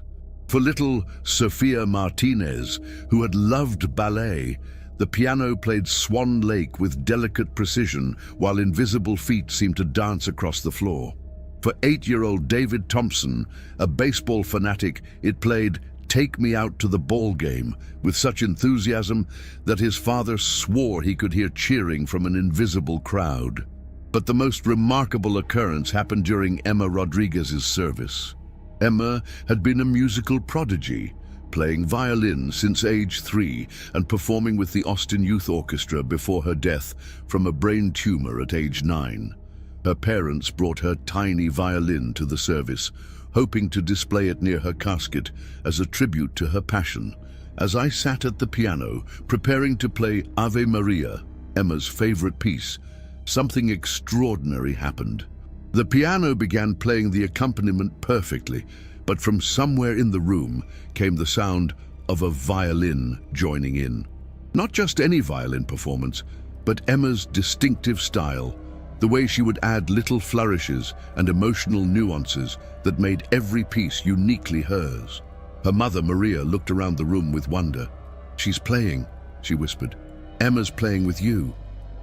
The invisible violin continued throughout the entire service, sometimes harmonizing with my piano, sometimes taking the melody while I provided accompaniment. Other families in attendance, parents who had lost children of their own, nodded in recognition as they heard their own children's voices joining the ethereal choir. I began to understand that the children's memorial room had become something more than a place for saying goodbye. It was a gathering place where young souls waited to comfort newly arrived children and their families. The piano served as a bridge between worlds, allowing the music to cross the boundary between life and death. But not every encounter was peaceful. During Jeremy Watson's service, the piano remained stubbornly silent despite my attempts to play. Jeremy had been a troubled teenager, angry about his terminal cancer diagnosis and lashing out at everyone who tried to help him. He died bitter and afraid, and apparently that emotional state had followed him into whatever came after. The silence stretched uncomfortably as Jeremy's parents and younger sister waited for the musical comfort they desperately needed. I tried everything: gentle lullabies, contemporary songs Jeremy had liked, even classical pieces that had worked for other families. Nothing. That's when I heard it. A single discordant note coming from somewhere near the back of the room. Not from the piano, but from an unseen source that seemed to embody all of Jeremy's rage and fear. The note grew louder and more jarring, joined by what sounded like furniture being knocked over and papers scattering to the floor. Jeremy's family looked around in alarm as the temperature in the room began to drop. His mother wrapped her arms around herself, shivering as her breath became visible in the suddenly frigid air. "Jeremy's angry," his 8-year-old sister said matter-of-factly. "He's scared and angry, just like he was in the hospital." I realized that not all the children who gathered in this space had found peace. Some, like Jeremy, remained trapped in the emotional state they'd experienced during their final days. And their presence was disrupting the harmony that usually comforted grieving families. The discordant sound grew louder, drowning out any possibility of musical comfort. But then, gradually, other voices began to respond. The children's choir that had brought such joy to previous services started singing, not in harmony this time, but in gentle correction, surrounding Jeremy's anger with love and acceptance. Slowly, the harsh note began to soften and find its place within the larger melody. Jeremy's rage transformed into sadness, then into longing, and finally into a tentative hope that maybe he didn't have to carry his pain alone anymore. The transformation of Jeremy's angry spirit became a turning point in my understanding of what was happening in the children's memorial room. These young souls weren't just gathering to provide comfort, they were actively healing each other, helping newly deceased children process their emotions and find peace in their new existence. Over the following months, I began documenting the patterns I observed. Children who died suddenly or traumatically often brought chaotic energy that disrupted the room's peaceful atmosphere. But the established choir of spirits would surround these troubled souls with music and love until their pain transformed into acceptance. Emma Whitman, the original piano donor's daughter, seemed to be the conductor of this ethereal orchestra. Though I never saw her directly, I could sense her presence whenever a particularly difficult case required intervention. Her musical influence guided the other children, teaching them how to use their voices to heal rather than simply perform. The most challenging case came in March 2020, when 5-year-old Annie Crawford died in a house fire that also claimed her parents and baby brother. Annie arrived in our spiritual space carrying not just her own trauma, but the guilt of surviving longest and the terror of her family's final moments. During her service, the piano wouldn't play at all. Instead, the room filled with the sound of crying, not just Annie's ethereal sobs, but the echoes of every family member's grief amplified and reflected back on itself in an endless loop of pain. The temperature fluctuated wildly, and several attendees reported feeling like they couldn't breathe, as if smoke were filling their lungs. Annie's aunt, who was organizing the funeral, begged me to do something. "She's in so much pain," she wept. "How can we help her find peace?" I sat at the silent piano and did something I'd never tried before. I spoke directly to the children's choir, acknowledging their presence and asking for their help. "Emma, I know you're here," I said aloud, ignoring the startled looks from Annie's family. "Annie needs more help than music can provide. She needs to know her family is safe, that they're together somewhere beyond the pain." The response was immediate. The sobbing stopped, replaced by the sound of Emma's piano. Not my physical instrument, but her own ethereal piano from whatever realm she inhabited.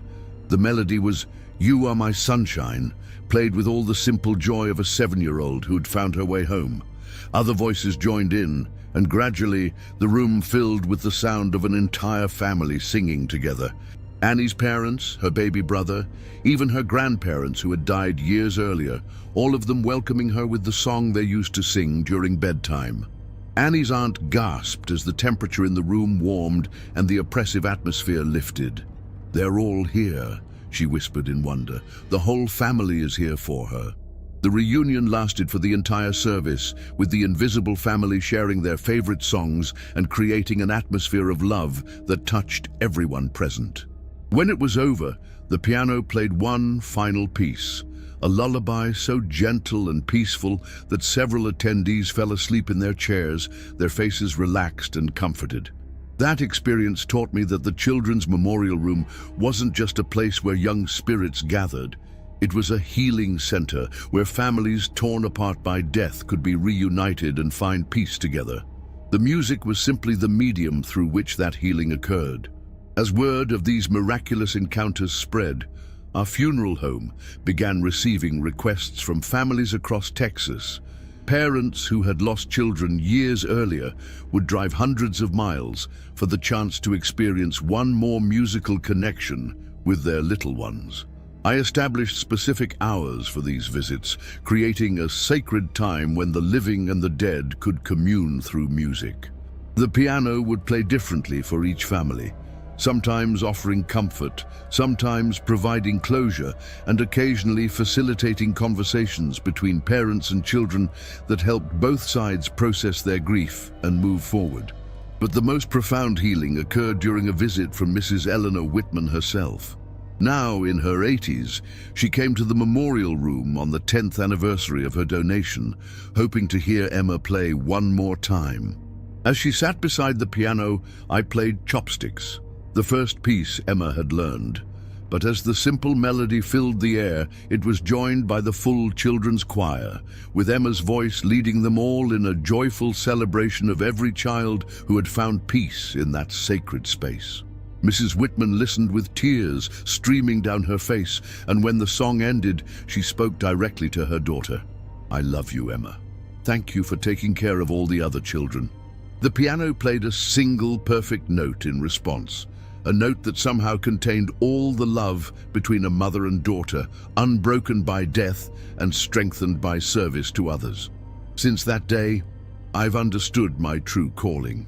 I'm not just a funeral home pianist. I'm a facilitator of healing, helping families discover that love transcends death and that music can bridge any gap between worlds. The children's choir continues to grow, welcoming new young souls and teaching them that death is not an ending, but a transformation into something more beautiful than they could have imagined.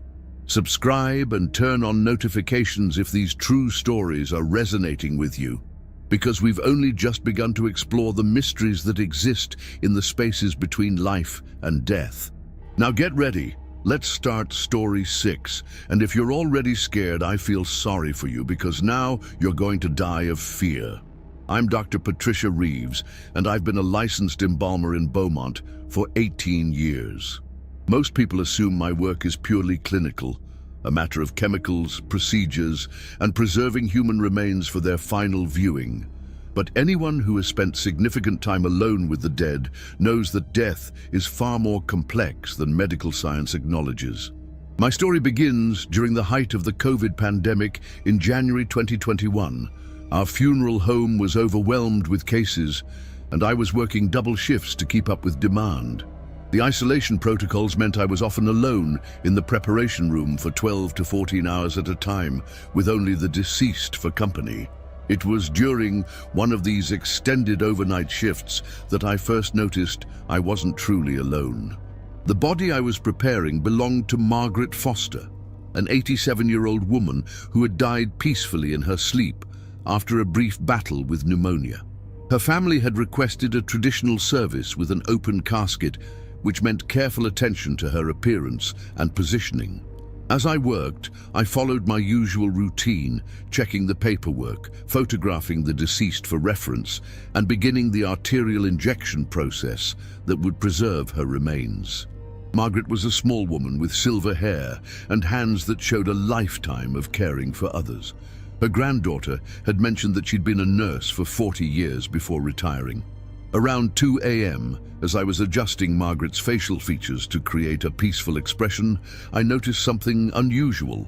The other preparation tables in the room, currently empty, seemed to have faint impressions on them, as if invisible bodies were lying there. The shadows fell wrong, creating human-shaped silhouettes that shouldn't have existed in the empty space. At first, I attributed it to fatigue and the stress of working such long hours, but as the night progressed, the impressions became more distinct. I could see the outline of heads resting on the table surfaces, the gentle rise and fall of what appeared to be breathing, even the suggestion of hands folded peacefully across invisible chests. I continued my work on Margaret, trying to ignore the growing sense that the preparation room was filling with unseen presences. But when I heard the first whisper, I couldn't pretend anymore that my mind was playing tricks on me. "She was a good woman," a voice said softly, seeming to come from the table closest to where I was working. The voice was elderly, female, with the gentle authority of someone accustomed to caring for others. I froze, my hands still positioned over Margaret's face as I tried to process what I'd heard. The preparation room was locked, the building secured, and I was supposed to be completely alone. But the voice had been clear, distinct, and unmistakably real. "Don't be frightened, dear," another voice said, this one coming from a different direction. "We're here to help." Slowly, I turned to survey the room. The preparation table still appeared empty to my eyes, but I could now hear breathing, rustling fabric, and the soft sounds of movement. Whatever presences had gathered in the room, they were trying to make themselves known without causing alarm. "Who are you?" I whispered, feeling slightly foolish for speaking to empty air. "Nurses," the first voice replied with a gentle chuckle. "We're all nurses, dear. Margaret called us here. She knew you were working alone and thought you might need some guidance." Over the next hour, as I continued Margaret's preparation, I began to understand what was happening. The invisible presences in the room were the spirits of nurses who had passed away over the years, all of them drawn by Margaret's call to help a living colleague who was overwhelmed and isolated. They offered advice on my technique, suggestions for making Margaret look more natural, and gentle encouragement during the most challenging parts of the process. Their presence transformed what had been a lonely, stressful night into something resembling a collaborative effort between colleagues. "A little more color in her cheeks," one voice suggested. "She always wore just a touch of blush when she was working. Her hair should be parted on the left," another added. She was particular about that. As I followed their guidance, Margaret's appearance improved dramatically. She began to look not just peaceful, but alive, as if she was simply resting after a long shift rather than preparing for her final goodbye. But the most remarkable moment came when I was positioning Margaret's hands. I'd been struggling to achieve the natural, peaceful pose that her family had requested, when I felt gentle pressure on my own hands, invisible fingers guiding mine into the perfect position. "There," the first voice said with satisfaction. "That's how she would have wanted to be remembered." The preparation was completed with an ease and precision I'd rarely achieved working alone. Margaret looked beautiful, dignified, ready for her family to say their final goodbyes. And throughout the entire process, I had felt supported and guided by colleagues who understood both the technical and emotional challenges of caring for the dead. Word of that night's assistance spread in ways I couldn't have anticipated. Not through any conscious sharing on my part. I was too uncertain about what I'd experienced to discuss it openly, but through what I can only describe as a supernatural network that connected caregivers across the boundary between life and death. Over the following weeks, more spirits began appearing during my overnight shifts. Not just nurses, but doctors, emergency responders, hospice workers, and other medical professionals who had dedicated their lives to caring for others. They came whenever I was preparing someone from their profession, offering specialized knowledge and emotional support that transformed my solitary work into collaborative healing. During the preparation of Dr. James Morrison, a beloved pediatrician who had died suddenly of a heart attack, I was joined by what seemed like an entire medical conference. Invisible colleagues shared stories about his work, suggested ways to honor his memory and his appearance, and helped me understand the profound impact his life had made on the community. "He saved my grandson," one voice told me as I worked to recreate Dr. Morrison's gentle smile. "Caught a rare condition that other doctors had missed. That little boy is in college now because of James." The spirits shared similar stories throughout the night, creating a portrait of a man who had touched countless lives through his medical practice. Their presence gave weight and meaning to my technical work, reminding me that I wasn't just preserving a body, I was preparing a beloved healer for his community's final tribute. But it was during the preparation of Nurse Amanda Silva that I truly understood the calling I had received. Amanda had died at age 32 from COVID complications after working on the front lines throughout the pandemic. Her death had devastated the local medical community, and her family had requested that she be buried in her nursing scrubs as a tribute to her dedication. As I began Amanda's preparation, the room filled with more presences than I had ever felt before. Nurses from every era seemed to gather, from Civil War battlefield medics to modern ICU specialists, all coming to honor a fallen colleague and welcome her into their eternal community of caregivers. But Amanda's spirit was different from the others. Instead of peaceful acceptance, she radiated anxiety and unfinished urgency. As I worked, I began to understand why. The patience, her voice whispered, filled with anguish. I left them in the middle of my shift. Mrs. Rodriguez in room 12 needs her pain medication, and the new admission in room 7 hasn't been properly assessed. I can't leave them. The other nursing spirits surrounded Amanda with comfort and explanation, but she remained agitated, unable to accept that her earthly responsibilities had ended. Her dedication to patient care was so profound that death itself couldn't break her sense of duty. Amanda, I said aloud, feeling the weight of the gathered spirits' attention, your patients are being cared for. Other nurses have taken over your shift. You've done everything you could. But she couldn't let go. Her spirit remained anchored to the preparation table, caught between worlds by her overwhelming sense of responsibility. The other nurses tried to help, sharing their own stories of difficult transitions from life to whatever came after. But Amanda's dedication was too strong to be easily released. That's when I had an idea that felt inspired by the collective wisdom of all the caregivers gathered in that room. I asked Amanda's family if they would be willing to bring some of her colleagues to spend time with her before the service. The next evening, 6 nurses from Amanda's unit came to the funeral home. As they gathered around her casket, sharing stories and saying goodbye, something remarkable happened. The room filled with a warmth and light that seemed to emanate from Amanda's spirit as she finally understood that her legacy would live on through her colleagues. "We'll take care of them," one of her fellow nurses promised, not knowing she was speaking directly to Amanda's lingering spirit.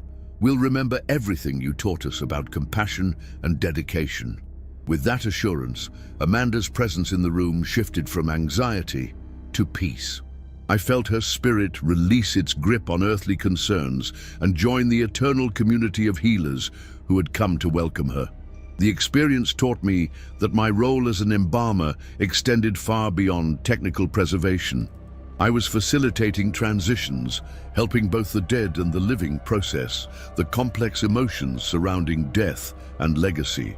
The spirits who gathered during my overnight shifts weren't just offering assistance, they were teaching me to see my work as a form of healing that served both worlds. As months passed, my reputation as someone who could facilitate peaceful transitions for healthcare workers began to spread through channels I didn't fully understand. Families would specifically request my services for their loved ones who had worked in medical fields, somehow knowing that I could provide something beyond standard embalming procedures. The network of caring spirits that gathered during my overnight shifts became increasingly sophisticated. They seemed to organize themselves by specialty and era, with older spirits mentoring newer arrivals and different medical disciplines sharing their unique perspectives on life, death, and the calling to heal others. During the preparation of Dr. Elizabeth Carter, a pioneering female surgeon from the 1960s, I was joined by spirits spanning over a century of medical progress. They shared the evolution of surgical techniques, the advancement of patient care, and the unchanging core of medical dedication that connected healers across all eras. "She opened doors," an elderly male voice explained as I worked to capture Dr. Carter's determined expression, "made it possible for countless women to follow in her footsteps. Every female surgeon today owes something to pioneers like Elizabeth."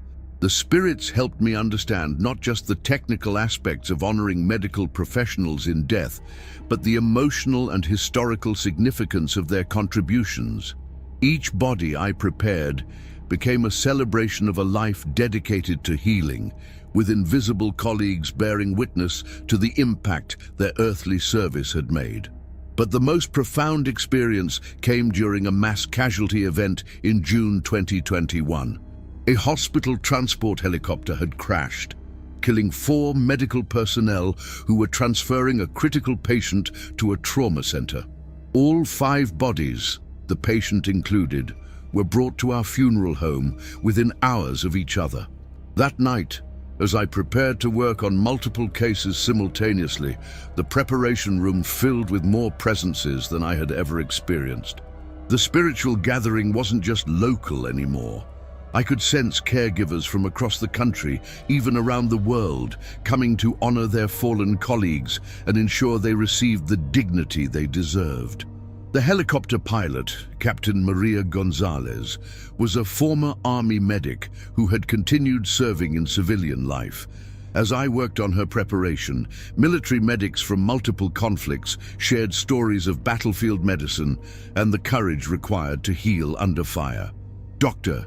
Richard Park, the attending physician, was joined by trauma specialists who spoke of split-second decisions and the weight of holding life and death in your hands.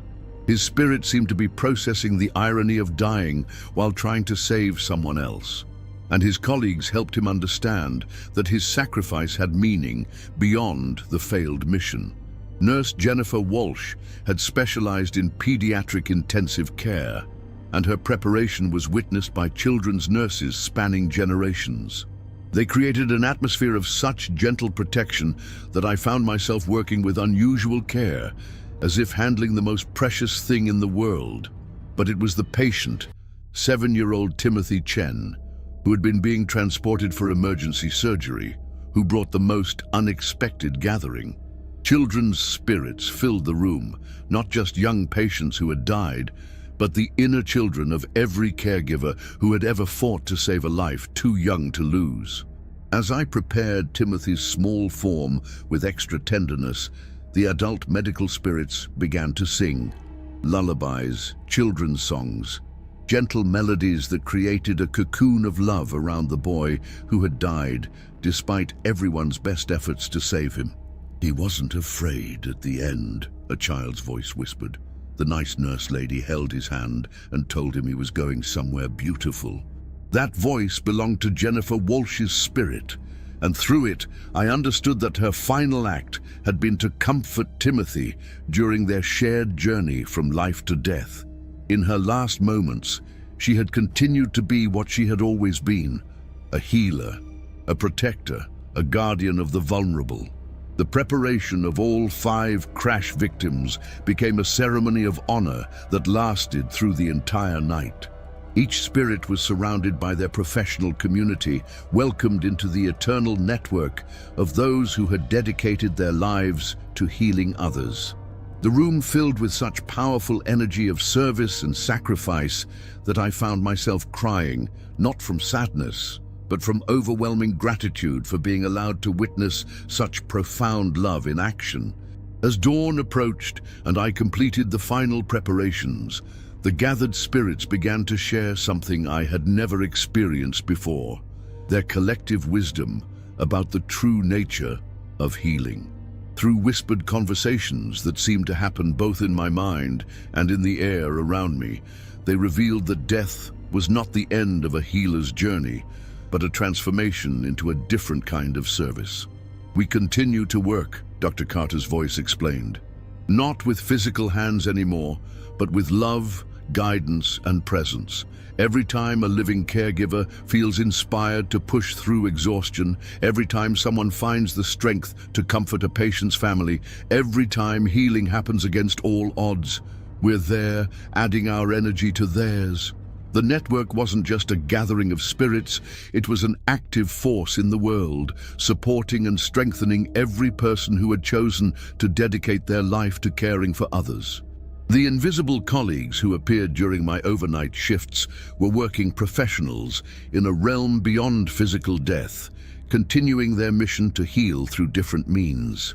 In the months that followed, my understanding of this network deepened. I learned to recognize which spirits were drawn to specific cases, how their specialties influenced their guidance, and the ways they continued to influence medical care in the living world. Families began reporting unusual experiences during services I had prepared. Doctors felt sudden clarity about difficult diagnoses. Nurses found themselves comforted during particularly challenging shifts. Emergency responders discovered unexpected reserves of strength during crisis situations. The healing network wasn't just honoring the dead, it was actively supporting the living, creating an unbroken chain of care that extended from the earliest healers in human history to the newest medical school graduates just beginning their careers. My overnight vigils became sacred time when I served as a conduit between worlds, helping newly deceased healthcare workers join their eternal community while facilitating their continued service to those still fighting to heal the living. And every night, as I worked alone in the preparation room, I was reminded that no healer ever truly works alone. We are all part of an invisible network of care that transcends death itself. Now get ready, let's start story 7. And if you're already scared, I feel sorry for you because now you're going to die of fear. My name is Miguel Santos, and I've been the head groundskeeper at Peaceful Shore Cemetery in Galveston for 12 years. People think maintaining a cemetery is just about landscaping and basic upkeep, but anyone who tends to the resting places of the dead knows there's much more to it than mowing grass and trimming hedges. Cemeteries are sacred spaces where the boundary between worlds grows thin, and those of us who care for them become guardians of something far more precious than just burial grounds. We protect the peace of the departed and ensure their memory is honored through the dignity of their eternal homes. But in September 2020, Hurricane Laura brought changes to Peaceful Shores that challenged everything I thought I understood about life, death, and the responsibility we bear to those who have passed on.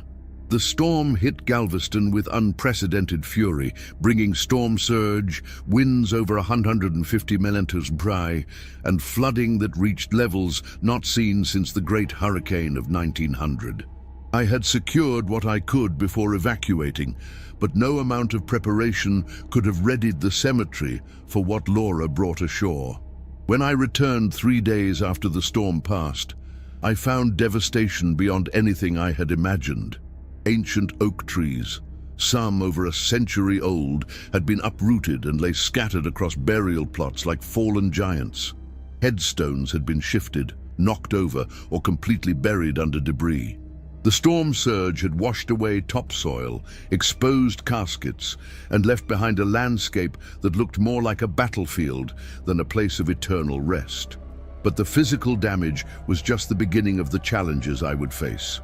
As I began the overwhelming task of assessment and cleanup, I noticed disturbances that couldn't be explained by hurricane damage alone.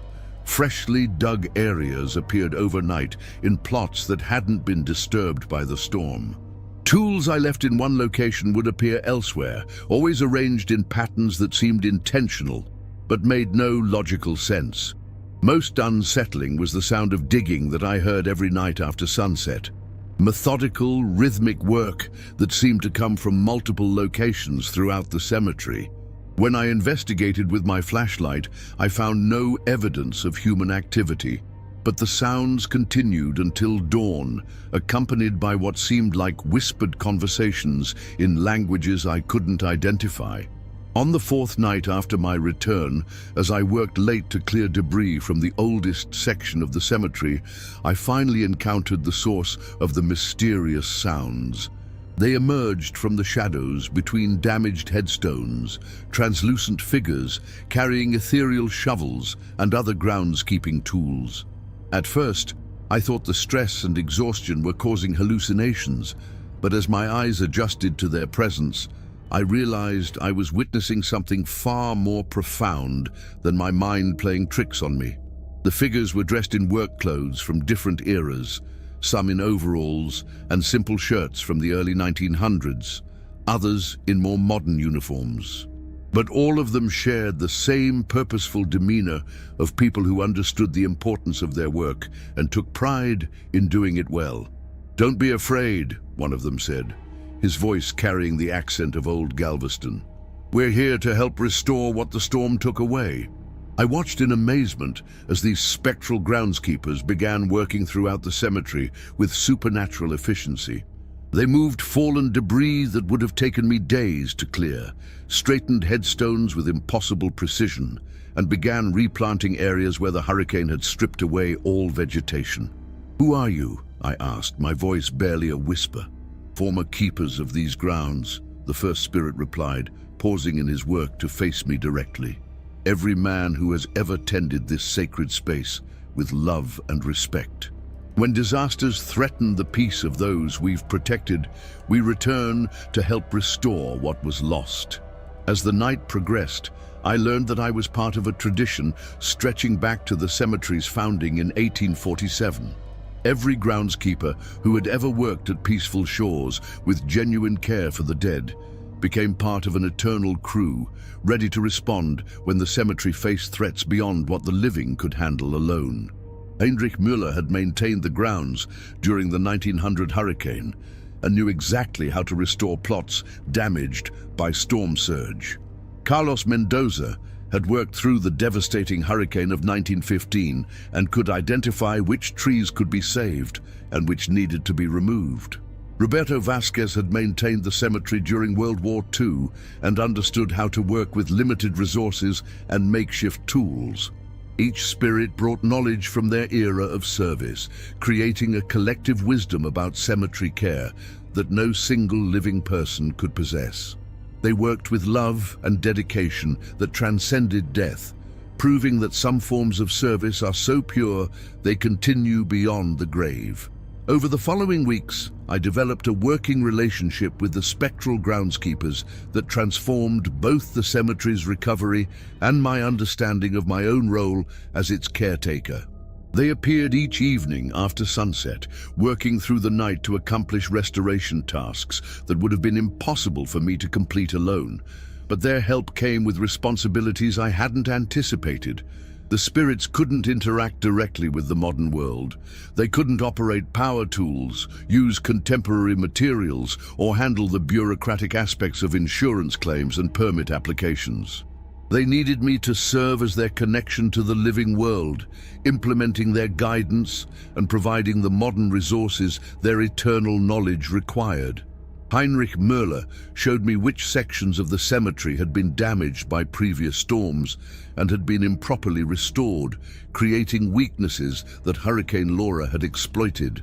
His century of experience had taught him how to build drainage systems that could handle Galveston's unique weather challenges. "The water flows differently now than it did in my time," he explained, as we worked together to redirect flooding away from the oldest graves. "New construction has changed the patterns, but the principles remain the same. We must work with nature, not against it." Carlos Mendoza guided me in identifying which trees could be saved and which posed ongoing threats to burial sites. His knowledge of Gulf Coast botany, gained through decades of hands-on experience, proved invaluable in planning new landscaping that would be both beautiful and resilient. "This old oak," he said, pointing to a tree that looked severely damaged to my inexperienced eye. "Its roots run deep enough to survive, but that younger tree over there, the storm has compromised its foundation. It will fall in the next hurricane if we don't remove it now." Roberto Vasquez taught me about maintaining cemetery records and ensuring that no grave lost its identity during the restoration process. His experience during the wartime years had shown him how quickly important information could be lost during chaotic periods. "Every stone tells a story," he reminded me as we carefully documented damage markers. "Our job isn't just to maintain the grounds, it's to preserve the memories and honor the lives represented here." But the most profound lesson came from learning about the spiritual ecology of the cemetery itself. The spectral groundskeepers revealed that burial grounds are living systems, with energy patterns and sacred relationships that require careful maintenance just as much as the physical landscape. Certain plots needed to be grouped together because the spirits resting there had been family or close friends in life. Others required specific plantings or decorations that honored cultural traditions and helped maintain connections between the dead and their living descendants. The arrangement of pathways, benches, and memorial gardens all played roles in creating an environment where both the dead and the living could find peace. "A cemetery is like a garden for souls," Heinrich explained as we replanted a section that had been completely stripped by the storm. "Every element must work in harmony to create the right atmosphere for eternal rest and remembrance." The restoration work became a collaboration between multiple generations of caretakers, each contributing their unique knowledge and perspective. I provided modern techniques and materials, while the spirits offered wisdom that could only come from decades of devoted service to the sacred ground. But as the physical restoration neared completion, I began to understand that the hurricane had revealed problems that went beyond storm damage. Some sections of the cemetery had been improperly maintained for years before my tenure, and previous caretakers had made decisions that disrupted the spiritual balance the spectral groundskeepers were trying to restore. "There are areas where the peace has been broken," Carlos admitted as we worked in a section where several families had complained about feeling uneasy during visits. "Graves have been moved without proper ceremonies, sacred plants have been removed, and the natural flow of energy has been blocked. I learned that my role extended far beyond basic groundskeeping. I was responsible for maintaining not just the physical appearance of the cemetery, but its spiritual health as well." The spectral groundskeepers were teaching me to recognize signs of spiritual disturbance and understand how to restore harmony when it was disrupted. This meant learning about the history of each section, understanding the cultural traditions of the families buried there, and maintaining practices that honored both the dead and their living relatives. Some plots required specific types of flowers that held cultural significance. Others needed to be oriented in particular directions to respect religious beliefs. Many required regular attention to maintain the sense of dignity and respect that allowed spirits to rest peacefully. The hurricane had been devastating, but it had also created an opportunity to restore peaceful shores to a level of spiritual health it hadn't enjoyed in decades. As spring arrived in 2021, Peaceful Shores Cemetery had been transformed into something more beautiful and harmonious than it had ever been in my lifetime. The collaboration with spectral groundskeepers had not only restored the storm damage, but had elevated the entire space to a new level of sacred dignity. But my education in cemetery guardianship was far from complete. The spirits began teaching me about threats to the cemetery that had nothing to do with natural disasters. Urban development was encroaching on the edges of our property, and some of the proposed construction projects would disrupt burial sites or block traditional pathways that families had used for generations.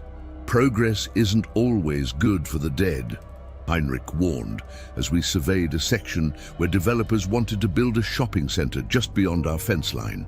"The vibrations from heavy machinery, the noise, the disruption of natural energy flows, all of these can disturb the peace we work so hard to maintain." I learned to recognize signs of spiritual disturbance caused by external factors. Areas where flowers wilted despite proper care, sections where visitors reported feeling anxious or unwelcome, and plots where memorial decorations were mysteriously disturbed despite no evidence of vandalism. The spectral groundskeepers taught me to advocate for the cemetery's needs in ways that went beyond routine maintenance. This meant attending city planning meetings, working with historical preservation societies, and building relationships with community leaders who could help protect the sacred space from inappropriate development. But the most important lesson came when I learned about the network of spiritual guardians that extended far beyond peaceful shores. Other cemeteries throughout Texas had their own teams of spectral caretakers, and they communicated with each other across the boundaries between burial grounds. During a particularly challenging period, when the city proposed running a new highway through a section of our cemetery, I was visited by spectral groundskeepers from other burial grounds throughout the Gulf Coast. They shared strategies for protecting sacred spaces, legal precedents that could help our case, and spiritual practices that could strengthen the cemetery's defenses against unwanted intrusion. "We are all connected," Carlos explained, as representatives from a dozen different cemeteries gathered in our restored oak grove. "Every place where the dead rest in dignity strengthens every other place. When one cemetery is threatened, we all respond." Dale, this network of spiritual guardians had been protecting burial grounds throughout Texas for over a century, responding to threats ranging from natural disasters to urban development to cultural changes that threatened traditional burial practices. They were the unseen force that ensured the dead could rest in peace despite the constant pressures of a rapidly changing world. My role as a living caretaker was to serve as their representative in the modern world, implementing their guidance and advocating for their interests in ways that spirits couldn't accomplish alone. This meant developing skills I had never expected to need: public speaking, legal research, community organizing, and political advocacy. The highway proposal was eventually defeated through a combination of legal challenges, community pressure, and what I can only describe as spiritual intervention. Key decision-makers reported having dreams about deceased relatives who expressed concern about the cemetery's fate. Environmental surveys revealed unexpected complications that made the proposed route economically unfeasible. Documents that supported our position were mysteriously discovered in government archives just when we needed them most. The spectral groundskeepers never claimed credit for these developments, but their satisfaction was unmistakable. They had successfully protected their sacred charge through a combination of earthly advocacy and supernatural influence. As my first year of collaboration with the spiritual guardians drew to a close, I understood that I had inherited responsibilities far greater than I had originally imagined. I wasn't just maintaining a cemetery.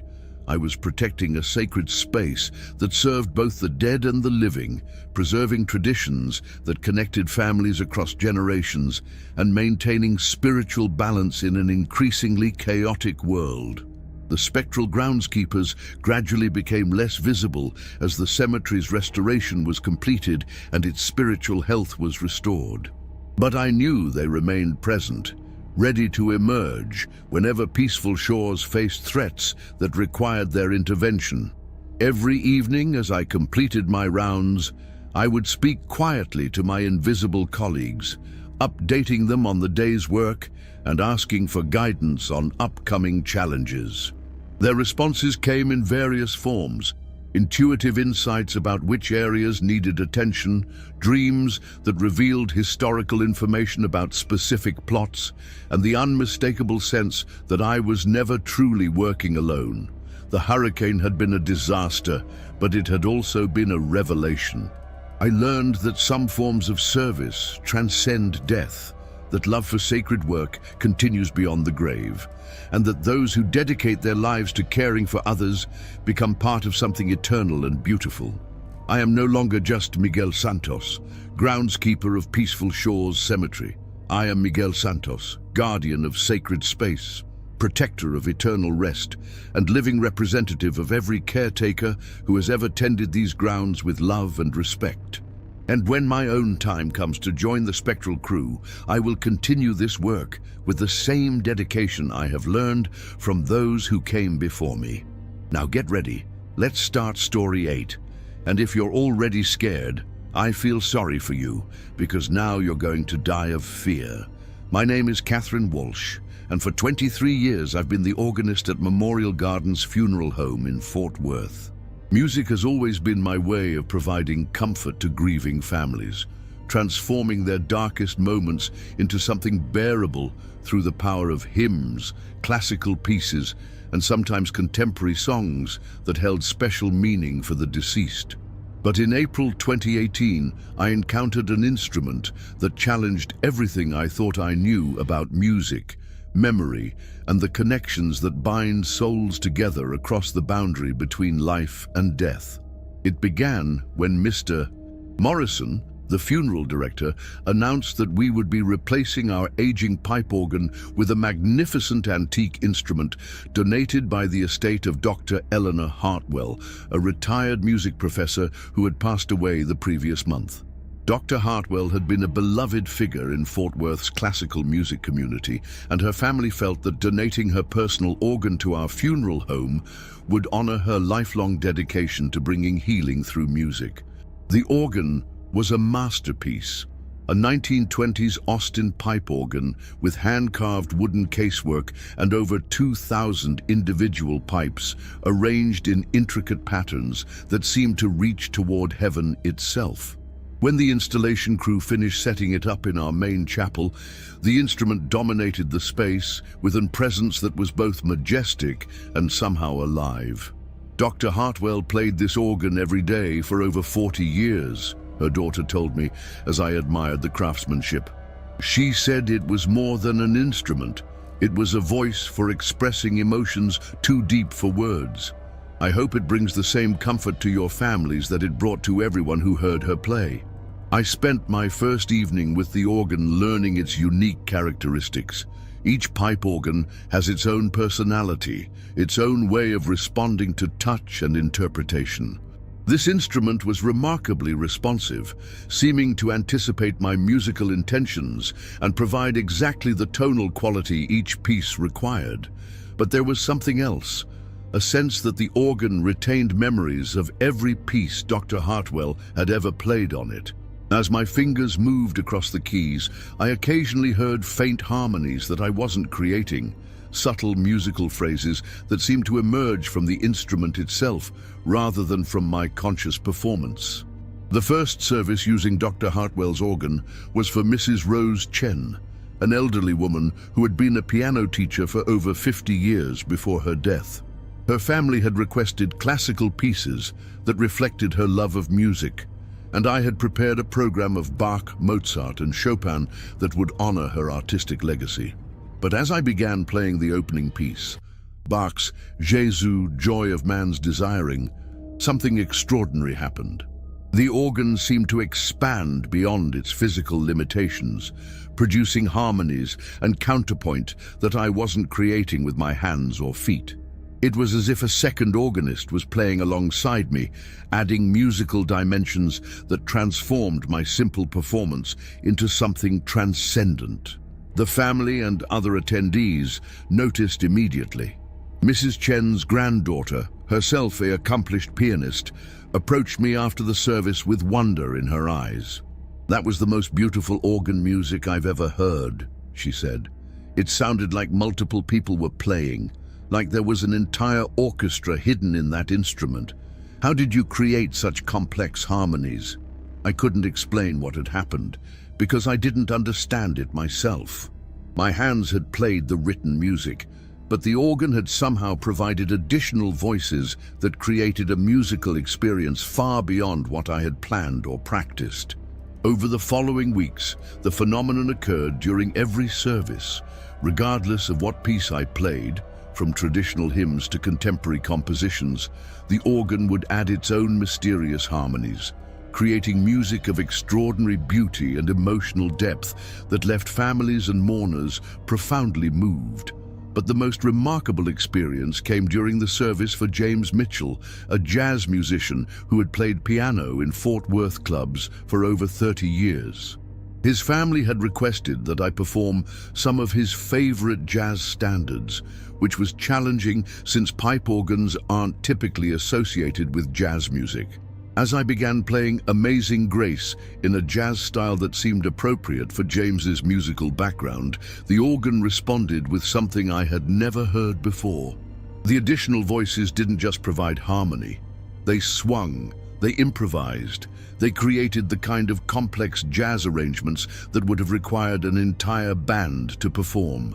The music that emerged from Dr. Hartwell's organ that day was pure jazz magic, honoring James's musical legacy in ways that no single performer could have achieved. His fellow musicians in attendance were astounded, and several approached me afterward to ask about the remarkable jazz organist who had somehow been playing alongside me. But I had been alone at the organ bench, just as I always was during services. As word of the organ's extraordinary musical abilities spread throughout Fort Worth's funeral service community, I began receiving requests from families who had heard about the miraculous music at Memorial Gardens. People traveled from across Texas to hold services at our funeral home, hoping to experience the transcendent musical tributes that seemed to emerge from Dr. Hartwell's instrument. But I was struggling with my own role in these performances.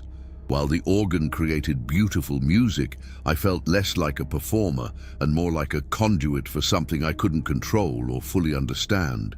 The additional harmonies and voices seemed to respond to the emotional needs of each family rather than to my musical intentions, creating compositions that were perfectly suited to honoring the deceased, but had little to do with my own artistic choices. The turning point came during the service for Maria Santos, a young mother who had died unexpectedly, leaving behind 3 small children and a husband devastated by grief. The family had requested simple hymns that reflected Maria's deep Catholic faith, but as I began playing Ave Maria, something unprecedented happened. Instead of the additional harmonies I had grown accustomed to, I heard a voice, clear, beautiful, and unmistakably human, singing along with the organ. Not just any voice, but one that seemed to embody every mother's love, every lullaby ever sung to comfort a frightened child, every prayer whispered over a sleeping baby. The voice sang in Spanish, the language Maria had used when singing to her own children, and the melody it created transformed Ave Maria into something that was simultaneously universal and deeply personal. Maria's husband and children were visibly moved, with her youngest daughter pointing toward the organ and saying, "Mama's singing." After the service, I approached Mr. Morrison with my growing concerns about what was happening during performances. "I need to understand what's going on with this organ," I told him. "I'm not creating these additional voices, and today I heard actual singing that seemed to come from the instrument itself. This is beyond anything that can be explained by acoustics or musical technique." Mr. Morrison listened carefully to my account, then shared information that the Hartwell family hadn't included in their donation story. "Dr. Hartwell didn't just play that organ for personal enjoyment," he revealed. "She used it for music therapy sessions with terminally ill patients and grieving families. For over 20 years, she invited people who were dealing with loss to her home, where she would play music specifically chosen to help them process their emotions and find peace." He showed me a collection of letters that Dr. Hartwell's daughter had discovered among her mother's papers, testimonials from hundreds of people whose lives had been transformed by her musical healing sessions. Cancer patients who found strength to continue treatment, grieving parents who discovered hope after losing children, elderly people facing their own mortality who found peace through her music. She believed that music could heal spiritual wounds that medicine couldn't touch, Mr. Morrison continued, and apparently that belief was so strong that it somehow became part of the organ itself. Armed with this new understanding, I began approaching my performances differently.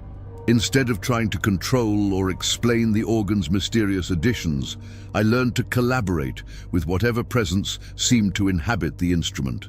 Before each service, I would spend time studying the deceased person's life, understanding their relationships and interests, and preparing myself to serve as a conduit for music that would truly honor their memory. The results were extraordinary. During the service for Dr. Robert Kim, a pediatric surgeon, the organ created music that somehow embodied both the precision of medical procedures and the tenderness required to care for sick children. For teenage accident victim Ashley Rodriguez, the additional voices provided contemporary harmonies that transformed traditional hymns into something that spoke to her generation while honoring her family's religious traditions. But the most profound collaboration came during the service for Dr. Hartwell herself. The funeral home was packed with musicians, former therapy clients, and community members whose lives she had touched through her healing music. As I prepared to play her favorite piece, Bach's Come, Sweet Death, I felt an overwhelming presence at the organ bench beside me. Dr. Hartwell's spirit seemed to guide my hands as we played together one final time, creating music that celebrated not just her life, but the lives of everyone she had helped through her musical ministry. The organ sang with voices representing every person who had found healing through her music, creating a choir of gratitude that filled the chapel with indescribable beauty. When the piece ended, I felt Dr. Hartwell's presence fade, but not disappear. She had become part of the organ's spiritual essence, joining whatever force had been creating the additional voices during my performances. In the months following Dr. Hartwell's service, I came to understand that the organ had become more than an instrument. It was a repository of musical healing that continued her work long after her physical death. Every person whose life had been touched by her music therapy sessions had left part of their story in the organ's spiritual memory, creating a vast library of human experience that could be accessed during funeral services. The additional voices I heard during performances weren't random musical embellishments. They were the accumulated wisdom of everyone Dr. Hartwell had ever helped, their voices joining together to provide exactly the kind of musical comfort each new family needed. The organ had become a chorus of souls who understood grief, loss, and the power of music to heal emotional wounds that seemed beyond repair.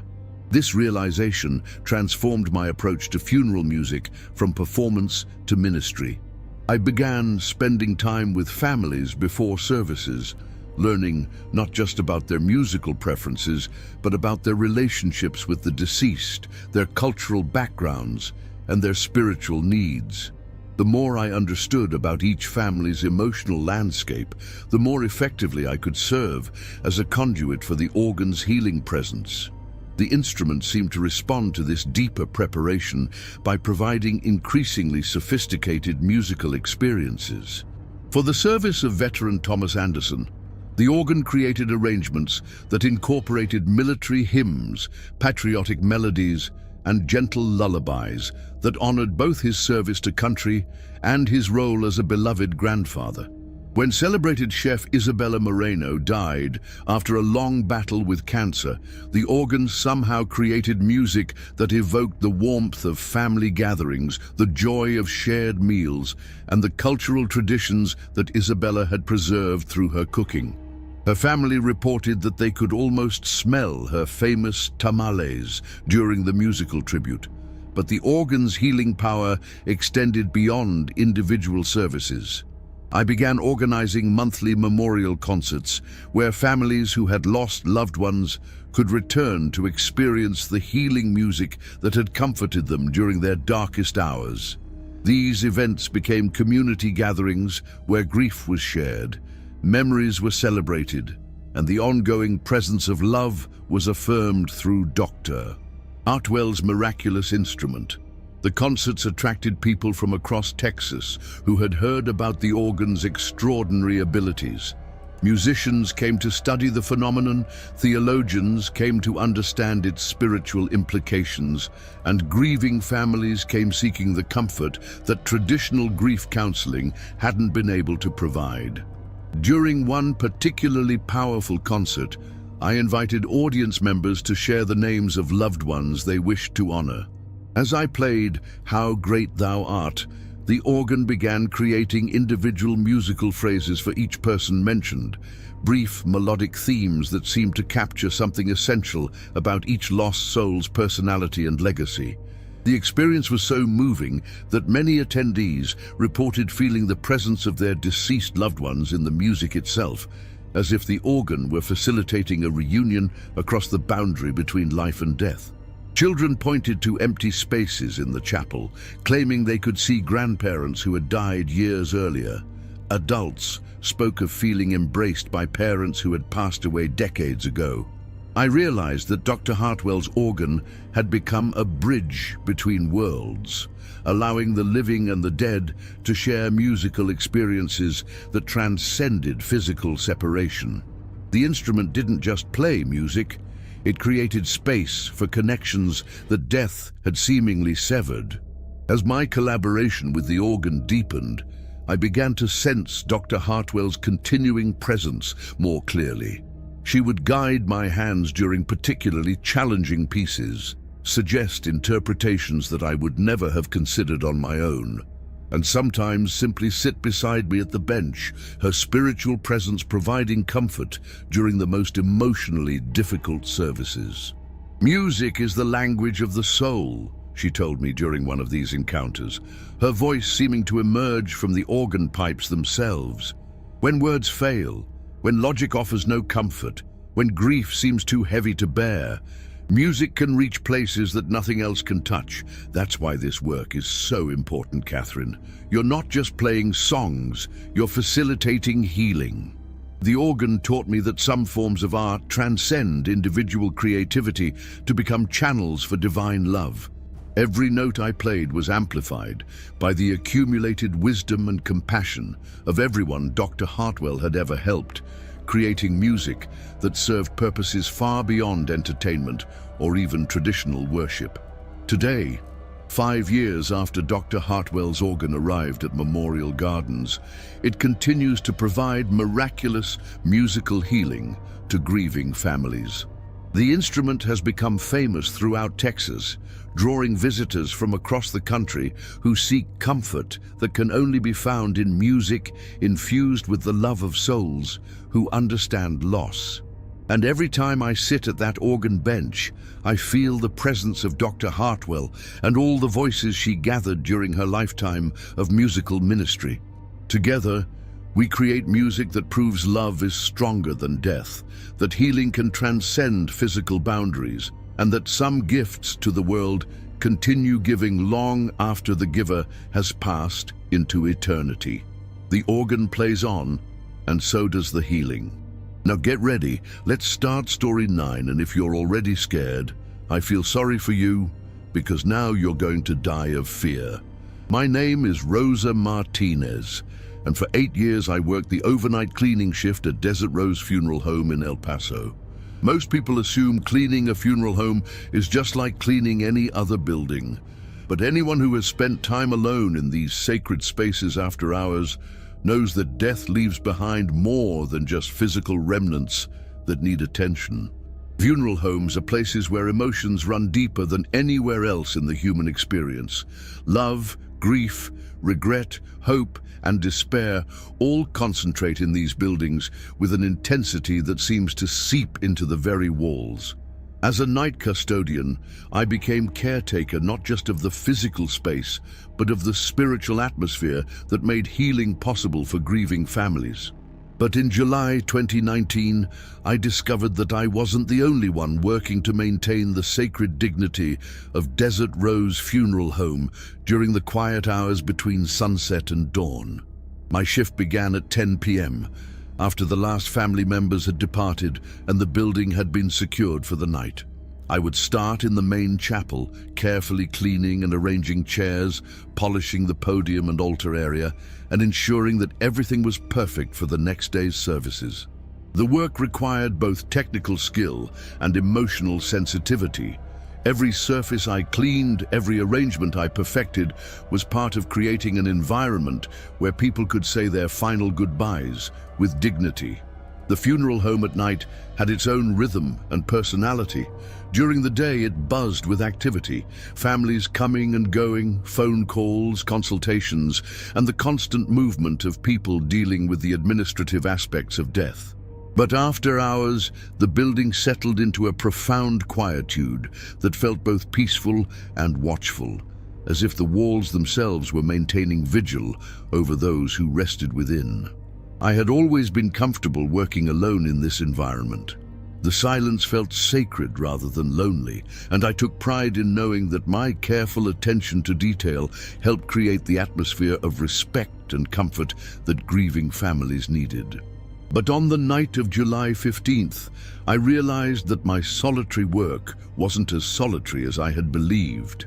I was cleaning the family consultation room, a space where funeral directors met with relatives to discuss arrangements and where difficult decisions were made during some of the worst moments of people's lives, when I heard the sound of vacuum cleaners running in other parts of the building.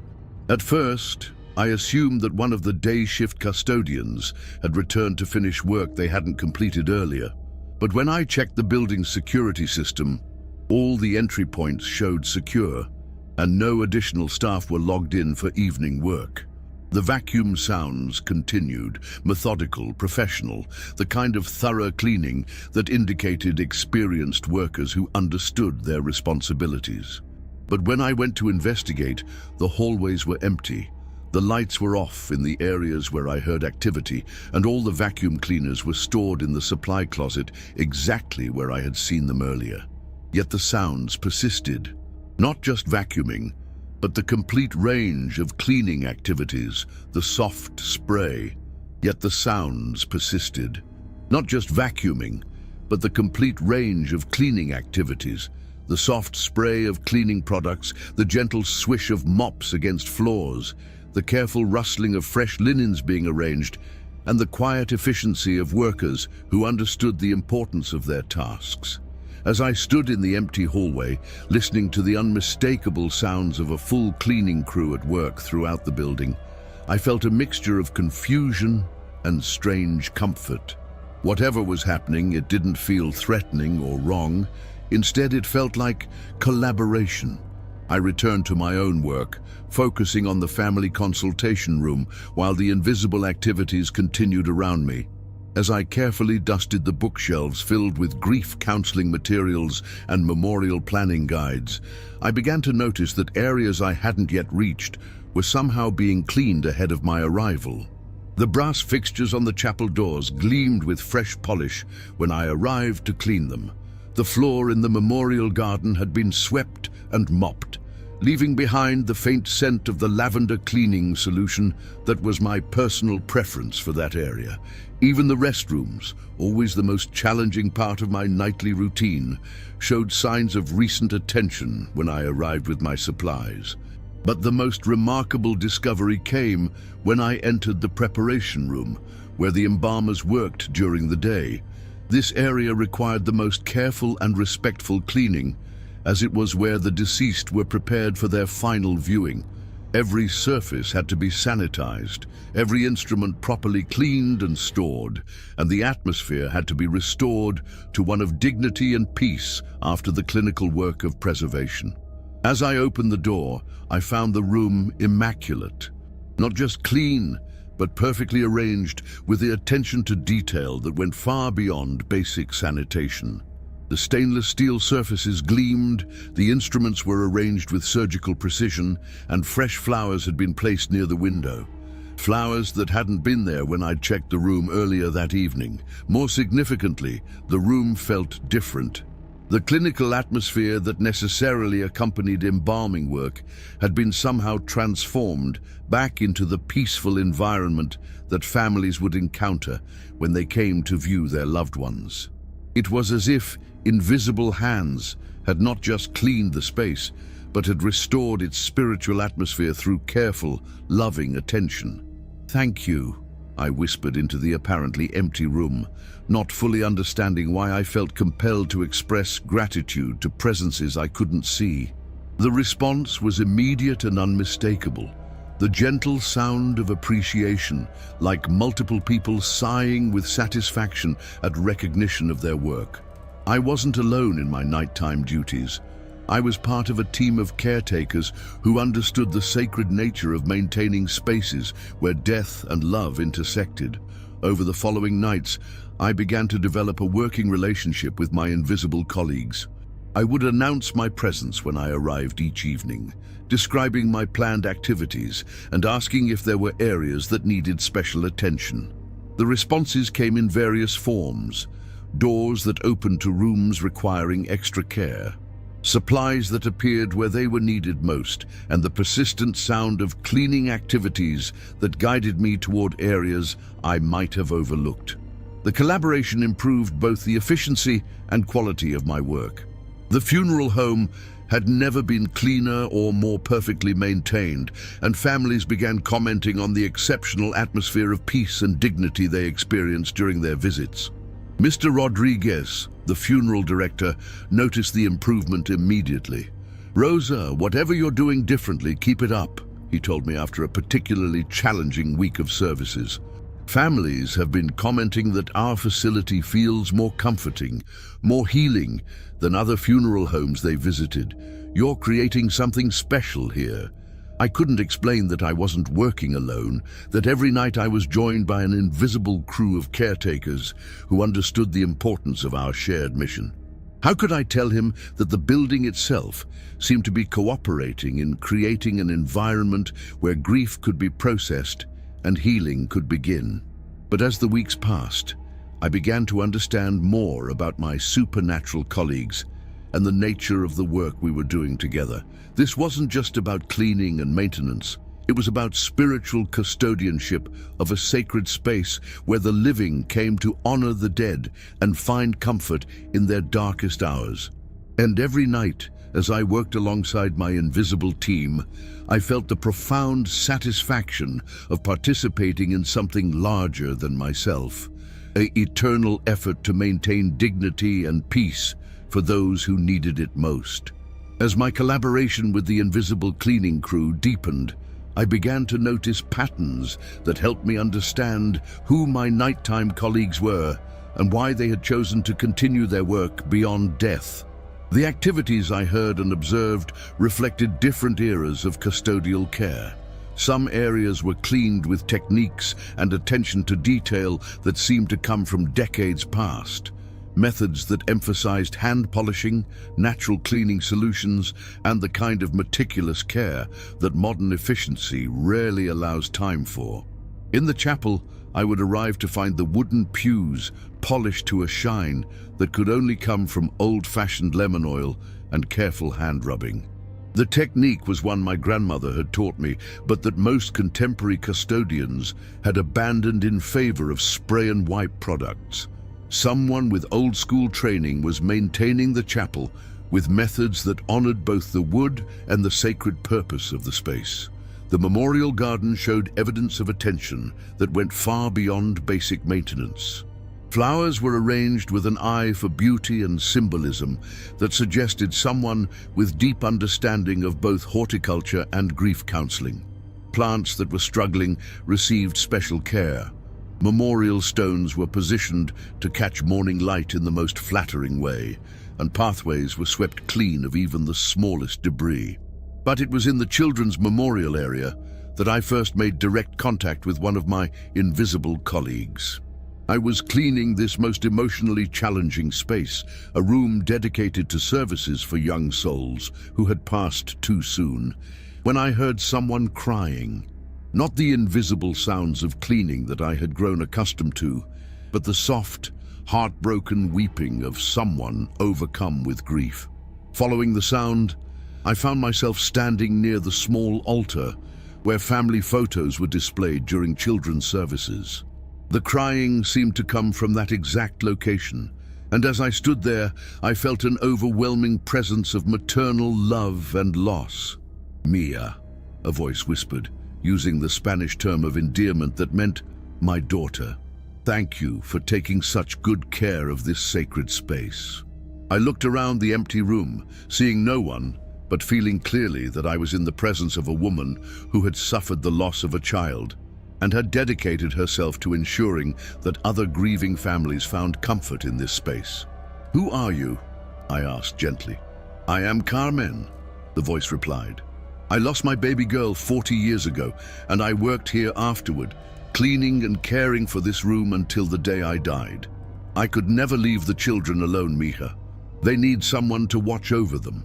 Over the following nights, I encountered other members of the invisible cleaning crew, each with their own story of connection to Desert Rose Funeral Home and their own reasons for continuing their custodial work beyond death. There was Frank, a veteran who had worked as head custodian during the 1980s and remained dedicated to maintaining the dignity of services for other veterans. His specialty was the flag display area and the memorial wall where military honors were presented to families. Maria had been a day shift cleaner whose husband was buried in the funeral home's memorial garden. She couldn't bear to leave the place where she felt closest to his memory, so she continued her work as a spiritual caretaker, ensuring that the garden remained a place of beauty and peace for other grieving spouses. And then there was Don Julio, an elderly man who had served as night watchman for over 20 years before his death. His presence explained the building's exceptional security: doors that locked themselves, lights that turned on and off at exactly the right times, and the general sense of protection that surrounded the facility during overnight hours. "We are the guardians," Carmen explained during one of our conversations. "We understand the sacred nature of this work, and we cannot rest while there are families who need the comfort that comes from knowing their loved ones are cared for with dignity and respect." Each spirit brought their own expertise and dedication to the collective effort of maintaining Desert Rose Funeral Home as a place of healing. They worked together with the efficiency of a team that had been collaborating for decades, each focusing on their areas of specialization while supporting the overall mission of providing comfort to the grieving. But I also learned that their work extended beyond just cleaning and maintenance. They were spiritual custodians who helped maintain the emotional atmosphere of the building, clearing away negative energy left behind by particularly difficult services and creating space for healing to occur. The invisible crew could sense when families were struggling with especially traumatic losses, and they would focus extra attention on preparing the spaces where those families would gather. Rooms would feel warmer, lighting would seem softer, and the overall environment would radiate the kind of peace that helped people process their grief. As months passed, I discovered that the invisible cleaning crew at Desert Rose Funeral Home was part of a larger network of spiritual caretakers who maintained sacred spaces throughout El Paso and beyond. They communicated with custodial spirits at other funeral homes, churches, hospitals, and anywhere else that served people during their most vulnerable moments. This spiritual network shared information about families who were struggling, individuals who needed extra support, and community events that required special attention. When a particularly tragic death occurred, a child's accident, a sudden loss that devastated a large family, or a death that involved circumstances requiring additional sensitivity, custodial spirits from multiple locations would gather to ensure that every aspect of the funeral service supported healing rather than adding to trauma. I witnessed this collaboration firsthand during the service for the Hernandez family, who lost 3 members in a car accident caused by a drunk driver. The tragedy had shaken the entire community, and the funeral was expected to draw hundreds of mourners dealing with their own fears about sudden loss and senseless death. On the night before the service, I arrived at work to find the funeral home filled with more spiritual activity than I had ever experienced.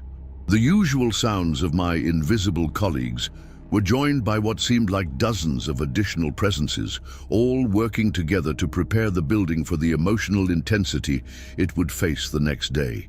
Every surface gleamed with extra attention. Flowers appeared throughout the building in arrangements that created pathways of beauty and comfort, and the lighting seemed to adjust itself to create the most peaceful atmosphere possible. But beyond the physical preparations, the spiritual energy of the building felt different, stronger, more protective, as if invisible arms were wrapping the entire facility in love and support. "Tonight we work together," Carmen explained when I asked about the increased activity. "When tragedy strikes a community, all the guardians respond. We cannot prevent grief, but we can ensure that those who grieve are surrounded by perfect peace and dignity." The service the next day was indeed overwhelming, with the chapel filled to capacity and overflow areas set up to accommodate everyone who came to pay their respects. But despite the emotional intensity and the logistical challenges of serving such a large crowd, everything proceeded with unusual smoothness. Technical problems that might have disrupted the service simply didn't occur. Sound equipment worked perfectly, lighting remained optimal throughout the day, and even the air conditioning seemed to respond to the need for comfort on an unusually hot day. Families found seats exactly where they needed them. Children were somehow kept calm during the most difficult moments, and the overall atmosphere remained one of support and healing despite the magnitude of the loss. After that experience, I understood that my role as night custodian extended far beyond the walls of Desert Rose Funeral Home. I was part of a community of caretakers, both living and deceased, who dedicated themselves to maintaining sacred spaces where healing could occur. The invisible crew began training me in aspects of spiritual custodianship that weren't taught in any conventional training program. I learned to recognize signs of spiritual disturbance in different areas of the building, to understand which cleaning methods and materials created the most peaceful energy, and to prepare spaces in ways that would best serve families dealing with specific types of loss. Don Julio taught me about security that went beyond locks and alarms, how to create an atmosphere of protection that would comfort grieving families and discourage anyone who might disturb the peace of the facility.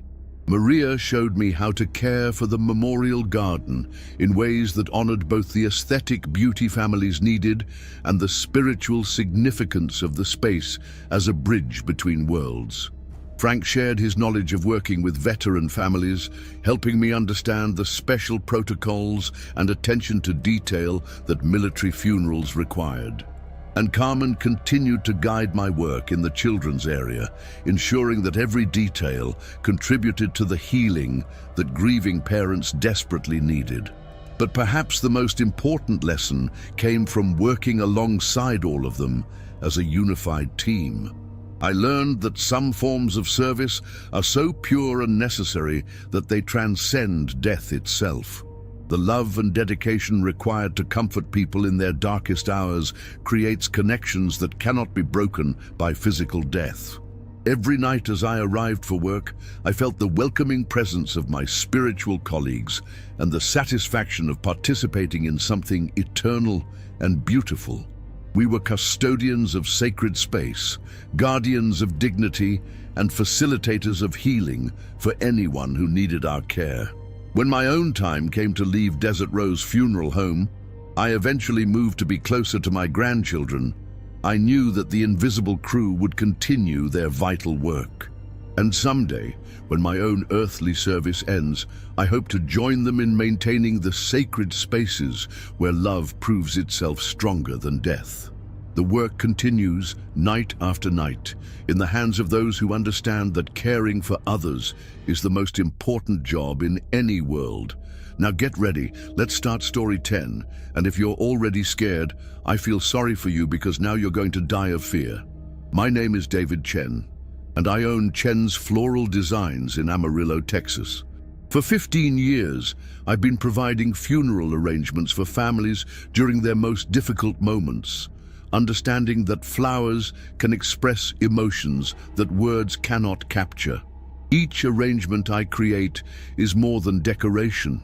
It's a visual prayer, a symbol of love that transcends death, and often the final gift a person can give to someone they've lost. But in October 2020, I received a delivery request that challenged everything I thought I knew about flowers, death, and the mysterious ways that love continues to grow even after the soil of earthly life can no longer sustain it. The order came through our online system at 3:17 a.m. on October 13th, an unusual time for funeral flower requests, but grief doesn't follow business hours. The customer information was minimal. Margaret Whitmore, with a local address, requesting a standing spray of white roses for a service at Peaceful Meadows Funeral Home.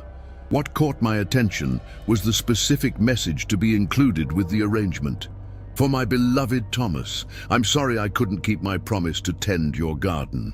These roses will bloom for you in the place where seasons don't change." The sentiment was touching, but puzzling. Most funeral flower messages express love, sympathy, or remembrance.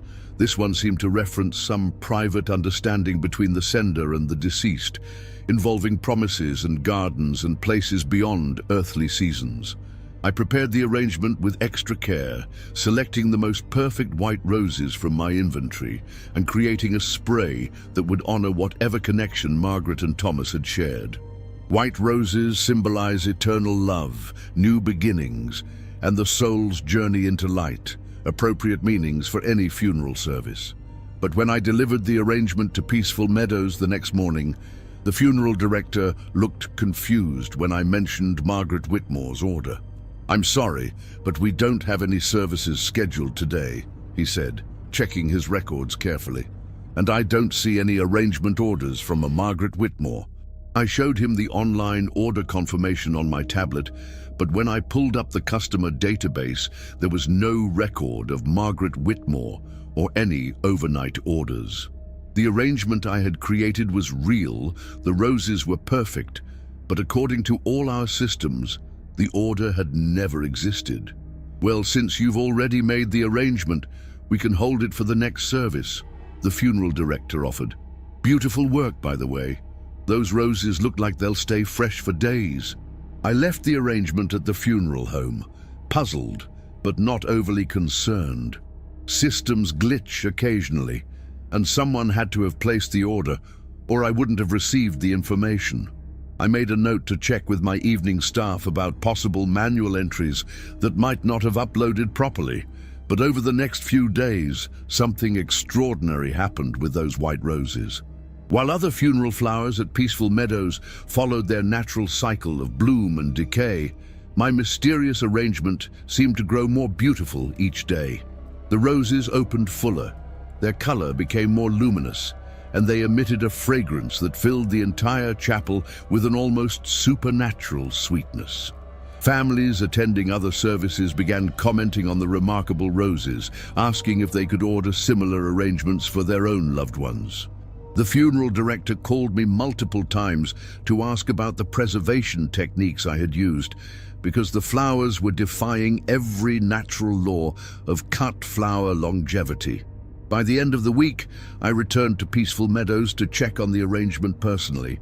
What I found left me speechless. Not only were the roses still perfect, but the arrangement had somehow grown. Additional flowers had appeared. Not just white roses, but other varieties that I had never included in the original design. There were pink roses that symbolized gratitude, yellow roses representing friendship, and red roses expressing passionate love. Baby's breath had multiplied to create clouds of tiny white flowers, and greenery had grown to frame the entire arrangement with living beauty that seemed to pulse with its own internal light. "Mr.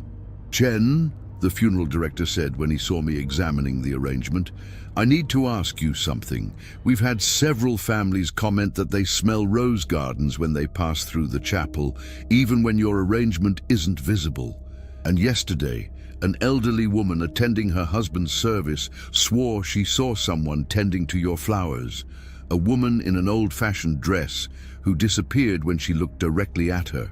I studied the impossible arrangement, noting details that no earthly florist could have created. The roses were arranged with mathematical precision that created patterns of sacred geometry. The colors flowed together in gradients that suggested not just artistic skill, but supernatural knowledge of color theory and emotional resonance. Most remarkably, new buds continued to appear even as I watched, as if the arrangement was still growing from living roots despite being cut flowers placed in traditional funeral home stands. That evening, I returned to peaceful meadows after hours, hoping to observe the mysterious arrangement without the distraction of funeral activities. The funeral director had given me access to investigate what was becoming a phenomenon that attracted visitors from across Amarillo. I positioned myself in the chapel's back pew, where I could observe the flower arrangement while remaining unobtrusive.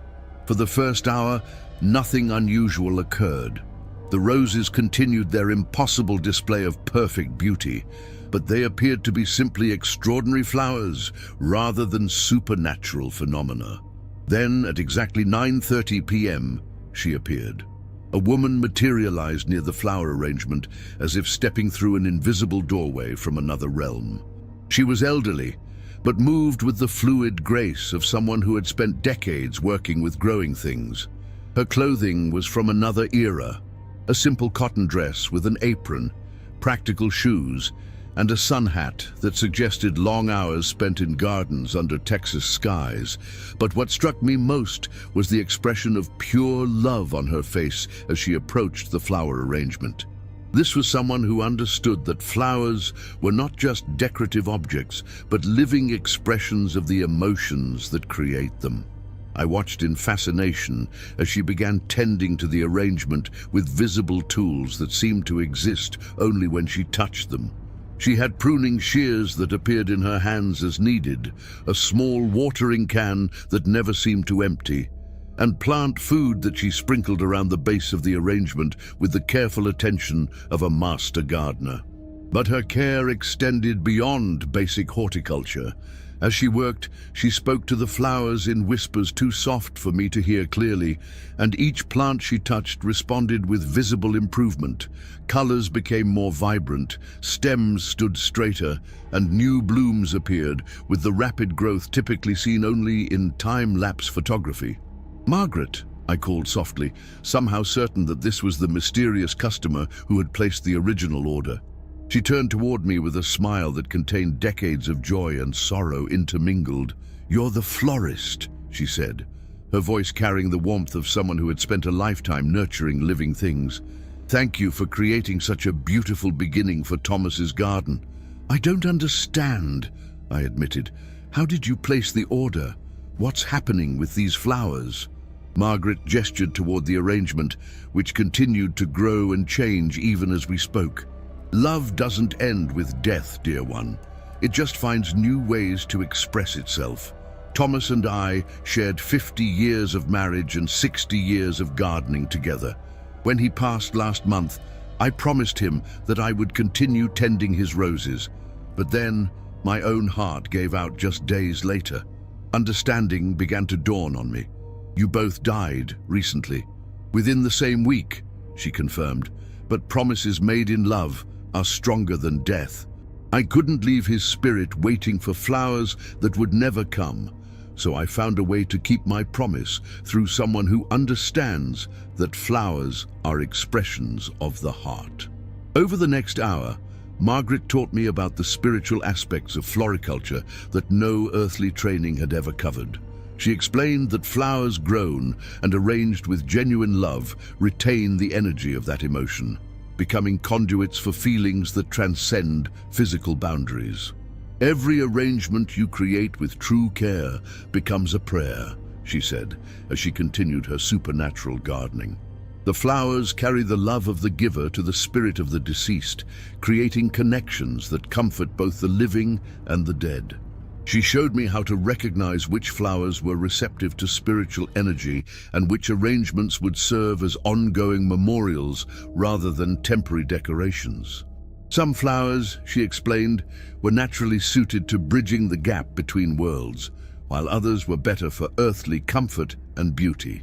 "Roses are special," Margaret continued, touching one of the perfect white blooms.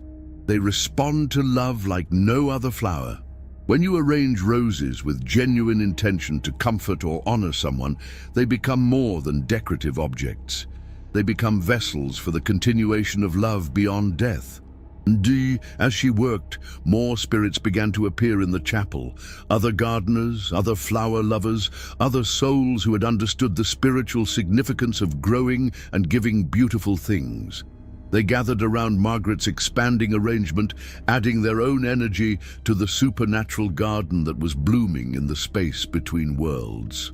"This is how it works," Margaret explained, gesturing toward the gathering spirits. "Every person who has ever loved flowers, who has ever understood their power to heal and comfort, becomes part of an eternal community of gardeners. We continue our work from this side, helping flowers fulfill their highest purpose as expressions of undying love." Over the following months, my understanding of funeral floriculture transformed completely. I began approaching each arrangement not just as a product to be delivered, but as a potential conduit for ongoing love between the living and the dead. Margaret became my invisible mentor, appearing during my late-night work sessions to teach me techniques that no earthly training could provide. She showed me how to sense which families needed arrangements that would continue growing after delivery, which flowers would best serve specific types of grief, and how to create designs that would attract the spiritual gardeners who could maintain them beyond natural limits. The results were remarkable. Families began reporting that funeral flowers I had arranged continued to bloom for weeks or even months after services, maintaining their beauty long enough to provide comfort throughout the extended grieving process. Some arrangements became permanent memorial gardens that seemed to tend themselves, requiring no maintenance yet never losing their vitality. Word of these miraculous flowers spread throughout Amarillo and beyond. Families drove from across Texas to order arrangements for their loved ones, hoping to experience the kind of ongoing floral comfort that defied natural explanation. But the most profound development was the establishment of what Margaret called the eternal garden, a spiritual space that existed parallel to but separate from the physical world, where every flower ever given in love continued to bloom in perfect perpetuity. Through my work with Margaret and the community of spiritual gardeners, I gained glimpses of this eternal garden during my deepest meditative states while arranging funeral flowers. It was a realm of indescribable beauty, where every rose ever given to express love, every lily offered for peace, every chrysanthemum arranged for remembrance continued to grow in gardens tended by souls who understood that beauty is one of the most powerful forces in any universe. "Everyone who has ever loved flowers has a place there," Margaret explained during one of our late-night conversations. "Every gardener who has ever coaxed beauty from soil, every florist who has ever arranged flowers with genuine care, every person who has ever given flowers to express what words cannot say, they all become part of the eternal garden when their earthly work is done." Indeed, this spiritual garden served as the source for the miraculous arrangements that continued to appear throughout Amarillo's funeral homes. When families needed flowers that would provide ongoing comfort, spiritual gardeners would extend branches from the eternal garden into our physical world, creating displays that partook of both earthly beauty and heavenly perfection. But my most meaningful collaboration with Margaret came during the service for young Emma Rodriguez, a 7-year-old girl who had died after a long battle with leukemia. Her family had spent their savings on medical treatments and couldn't afford the elaborate flower arrangements they wanted for their daughter's service. When I learned of their situation, I created the most beautiful arrangement I had ever attempted, a garden of white and pink roses that represented Emma's innocence and the love her family felt for her. But as I worked, Margaret and her spiritual gardening community joined the effort, infusing the flowers with energy from the eternal garden. The result was an arrangement that seemed to contain entire landscapes of beauty within its design. Families attending Emma's service reported seeing not just flowers, but gardens that stretched beyond the physical boundaries of the funeral home, filled with butterflies, birds, and the kind of perfect beauty that exists only in realms where death has no power. Emma's family was overwhelmed by the display, but more importantly, they found comfort in the certainty that their daughter's spirit had been welcomed into gardens of indescribable beauty, where she would never again experience pain or fear. After Emma's service, the arrangement continued to grow and change, becoming a permanent memorial in the funeral home's children's area. Other families with young children began visiting specifically to see Emma's garden, finding comfort in the visual promise that their own lost children were playing in gardens of eternal beauty. My work as a florist had evolved into something I never could have imagined. I had become a gardener of hope, creating arrangements that served as windows into the eternal garden where love continues to bloom long after earthly seasons have ended. Every flower I arrange now carries the potential to become part of something larger than itself, a living prayer, a bridge between worlds, a demonstration that beauty and love are forces that no amount of death can diminish. And late at night, when I work alone in my shop creating arrangements for families facing their darkest hours, I am never truly alone. Margaret and her community of spiritual gardeners surround me with their presence, their knowledge, and their dedication to ensuring that every flower serves its highest purpose as an expression of love that transcends all boundaries. The eternal garden grows with every arrangement, and every family finds comfort in flowers that prove love is indeed stronger than death. Now get ready. Let's start story 11, and if you're already scared, I feel sorry for you because now you're going to die of fear. My name is Robert Caldwell III, and I represent the third generation of my family to serve as funeral director at Caldwell & Sons Funeral Home in Lubbock. For 75 years, our family has dedicated itself to guiding families through their darkest hours, understanding that death is not just a medical event, but a sacred transition that requires both professional expertise and spiritual sensitivity. But in December 2021, I discovered that the Caldwell family's commitment to serving the dead and comforting the living extended far beyond our earthly tenure in the funeral business. The revelation began during the holiday season, traditionally our busiest and most emotionally challenging time of year. Death doesn't pause for Christmas or New Year's, and families facing loss during what should be joyful celebrations require extra care and understanding. I had been working 18-hour days for weeks, managing services, comforting families, and handling the administrative demands of running a funeral home that served not just Lubbock, but the entire South Plains region. It was during one of these exhausting nights that I first encountered my grandfather, Robert Caldwell Sr., who had died when I was 12 years old. I was in my office reviewing arrangements for the next day's services when I became aware of someone standing in the doorway. Assuming it was my assistant coming to discuss last-minute details, I looked up to find a figure I recognized but couldn't immediately accept as real. My grandfather stood exactly as I remembered him from childhood, tall, dignified, wearing the same dark suit he had favored for conducting services, his silver hair perfectly combed and his expression carrying the gentle authority that had comforted thousands of grieving families over his 40-year career. "Bobby," he said, using the childhood nickname that only family members had ever called me, "you're carrying too much weight on your shoulders. This work requires strength, but it also requires knowing when to accept help." I stared at him, my rational mind insisting that exhaustion was causing hallucinations, while my heart recognized the unmistakable presence of the man who had taught me everything I knew about the sacred calling of funeral service. "Grandpa," I whispered, afraid that speaking might cause the vision to disappear. "I never really left, son," he replied, moving into the office with the same purposeful stride I remembered from my youth. "None of us have. The Caldwell family's commitment to serving others doesn't end with death. It evolves into something deeper and more powerful. Over the next hour, my grandfather explained what I was slowly beginning to understand: the dedication required to comfort people during their most vulnerable moments, the love necessary to handle the dead with dignity, and the spiritual strength needed to guide families through grief-created connections that transcended physical death. Every funeral director who has ever served with genuine compassion becomes part of an eternal community, he told me.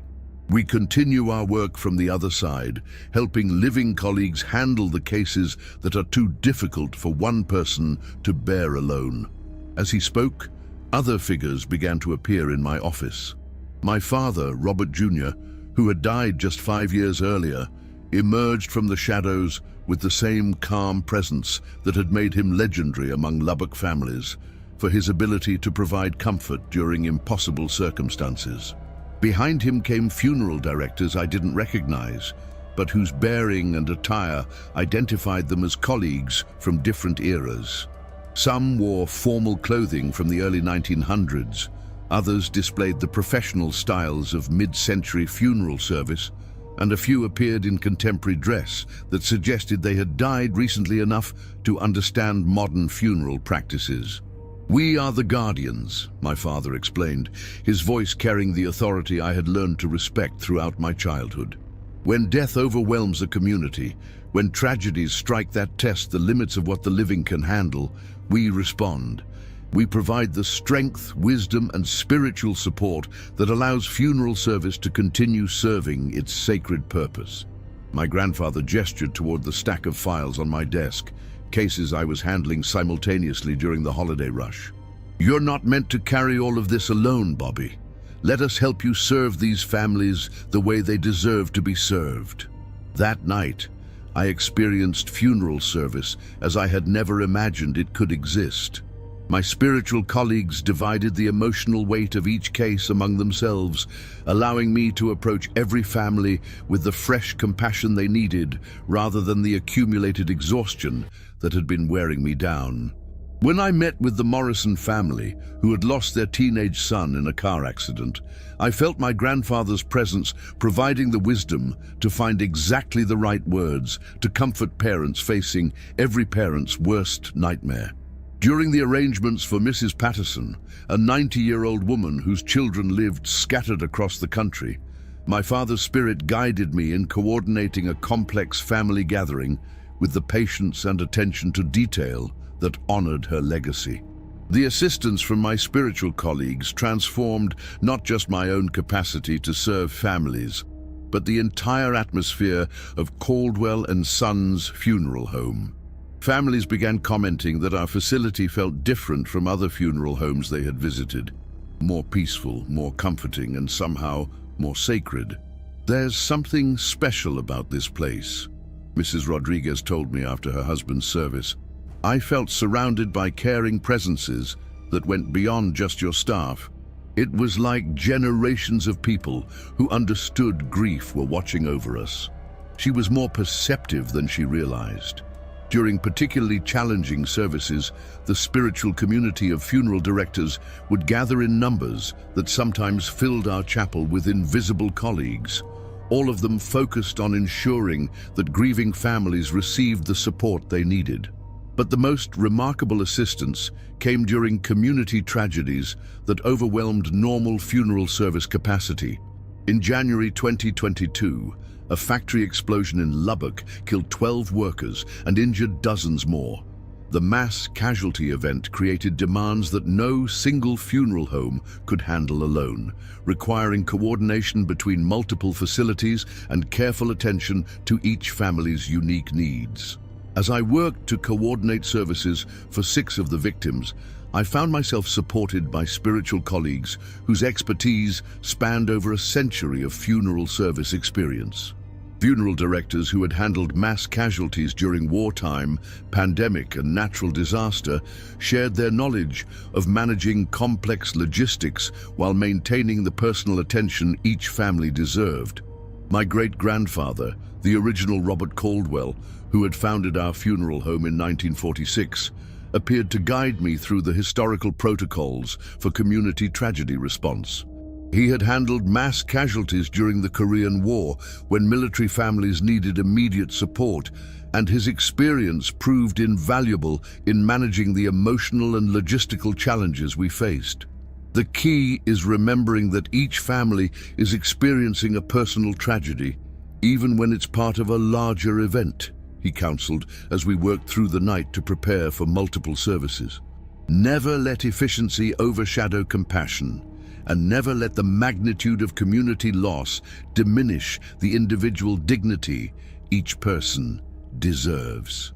Funeral directors from other eras contributed their own expertise. Those who had worked during the 1918 flu pandemic understood how to maintain safety protocols without sacrificing the human connection that grieving families needed.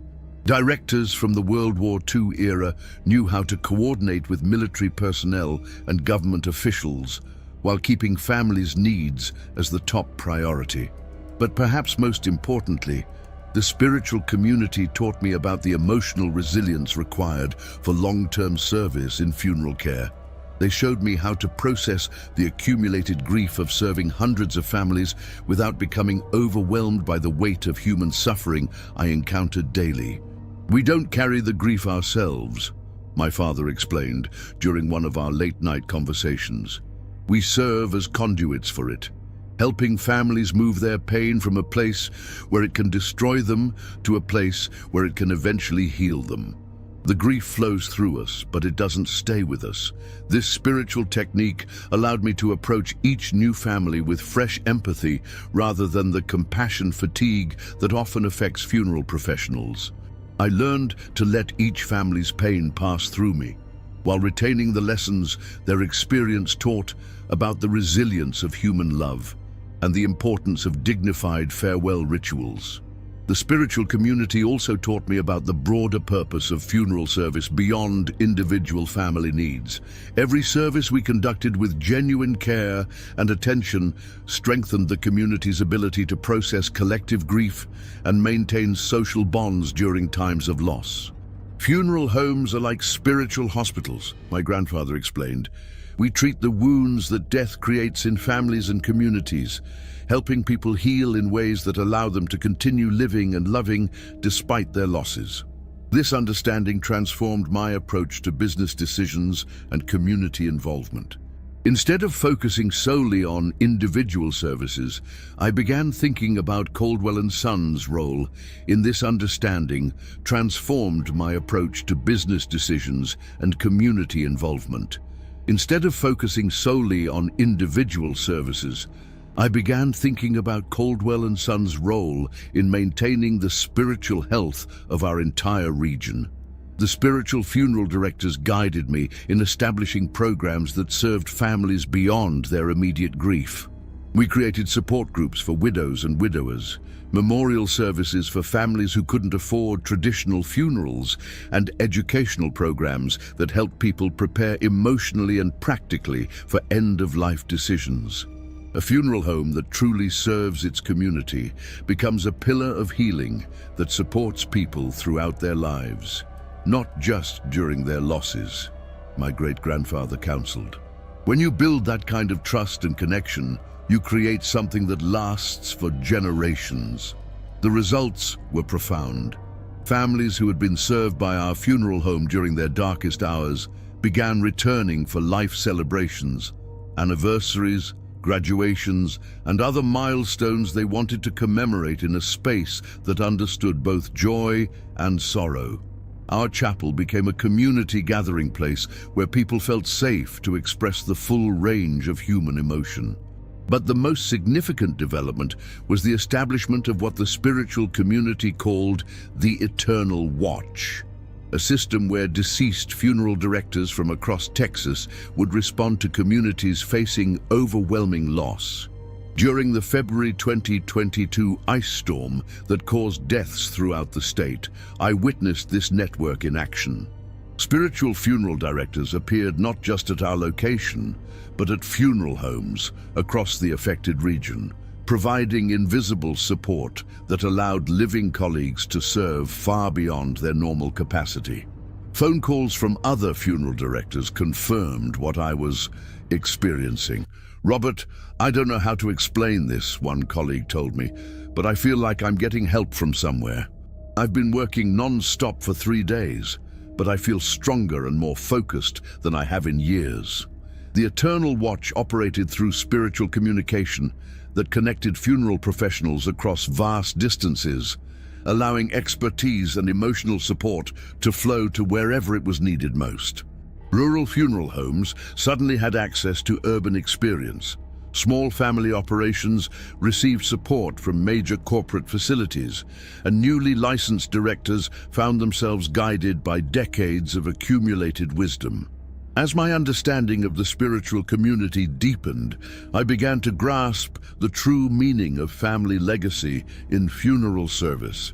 The Caldwell name wasn't just associated with professional competence, it represented generations of commitment to serving others that had created a spiritual foundation strong enough to support our community during its darkest hours. My grandfather began teaching me about the responsibilities that came with this legacy. "Every family we serve becomes part of our extended family," he explained. "Every person we help find peace in their grief creates a connection that lasts beyond death. When your time comes to join us on this side, you'll find thousands of souls who remember the comfort you provided during their most difficult moments." This understanding transformed my relationship with the work from a professional career into a sacred calling. I wasn't just running a business, I was serving as a custodian of community healing, maintaining traditions that helped people process loss and find hope in the face of mortality. The spiritual funeral directors taught me about preparing for my own eventual transition from earthly service to spiritual service. They showed me how to train my successors not just in business practices and funeral procedures, but in the emotional and spiritual skills required to serve as a bridge between the living and the dead. "The hardest part for most funeral directors," my father admitted, "is learning to let go of control when our own time comes. We're so used to managing every detail of funeral services that we try to manage our own deaths the same way. But becoming an effective spiritual guide requires surrendering the illusion that we're in charge of anything except our willingness to serve." This lesson proved invaluable when I faced my own health crisis in late 2022. A heart attack that should have ended my career instead became an opportunity to deepen my collaboration with the spiritual community. During my recovery, the invisible funeral directors maintained our service standards while teaching me how to work from a place of spiritual strength rather than purely physical effort. When I returned to full-time work, families immediately noticed a change in my presence. I had learned to draw upon the accumulated wisdom and compassion of every Caldwell who had served before me, creating a depth of comfort and guidance that no single person could provide alone. "Mr. Caldwell, there's something different about you now," Mrs. Henderson observed after her mother's service. "You seem to carry a peace that goes beyond just professional competence. Being around you makes grief feel more manageable, like you understand something about death that the rest of us don't." I understood exactly what she meant. The fear of death that had unconsciously influenced my entire career had been replaced by knowledge of death as a transition into continued service.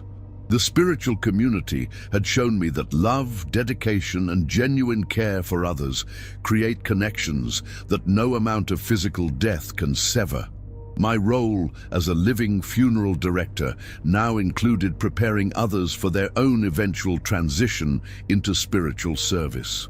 Young funeral professionals who visited our facility often reported feeling inspired to approach their work with greater depth and meaning, as if they had been touched by invisible mentors who understood the true significance of their calling.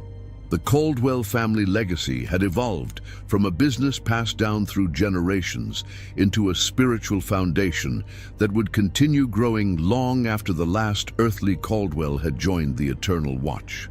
Every family we served with genuine care added their gratitude and healing to the foundation, creating an ever-expanding network of love that supported anyone who needed comfort during loss. Today, when I walk through Caldwell & Sons Funeral Home, I'm never alone. 3 generations of my family work alongside me, joined by dozens of other funeral directors who understood that some forms of service transcend death itself. Together, we maintain a sacred space where the living can find comfort and the dead can find dignity in their final earthly farewell. And someday, when my own earthly service comes to an end, I will join this eternal community of guardians, continuing to serve families who need what only the accumulated wisdom of those who have crossed over can provide. The work will continue, generation after generation, as long as human beings need comfort during their journey from life through death into whatever lies beyond. Death is not the end of service. It's the beginning of a deeper, more powerful form of caring that reaches across all boundaries to ensure that no one ever faces their darkest hour alone. Now get ready, let's start story 12. And if you're already scared, I feel sorry for you because now you're going to die of fear. My name is Dr. Sarah Williams, and I serve as the Chief Medical Examiner for Harris County, Texas. For 12 years, I've been responsible for determining the cause of death in cases that require investigation. Accidents, homicides, suicides, and unexplained deaths that need scientific explanation before families can find closure and legal proceedings can move forward. My work exists at the intersection of science and mystery, where medical expertise meets the profound questions that surround human mortality. But in March 2023, I encountered a case that challenged everything I thought I knew about death, investigation, and the spiritual forces that sometimes intervene when justice and truth hang in the balance. The call came at 2:47 a.m. on March 15th, routing through our emergency dispatch system with the highest priority designation. A suspicious death at Riverside Memorial Hospital required immediate investigation.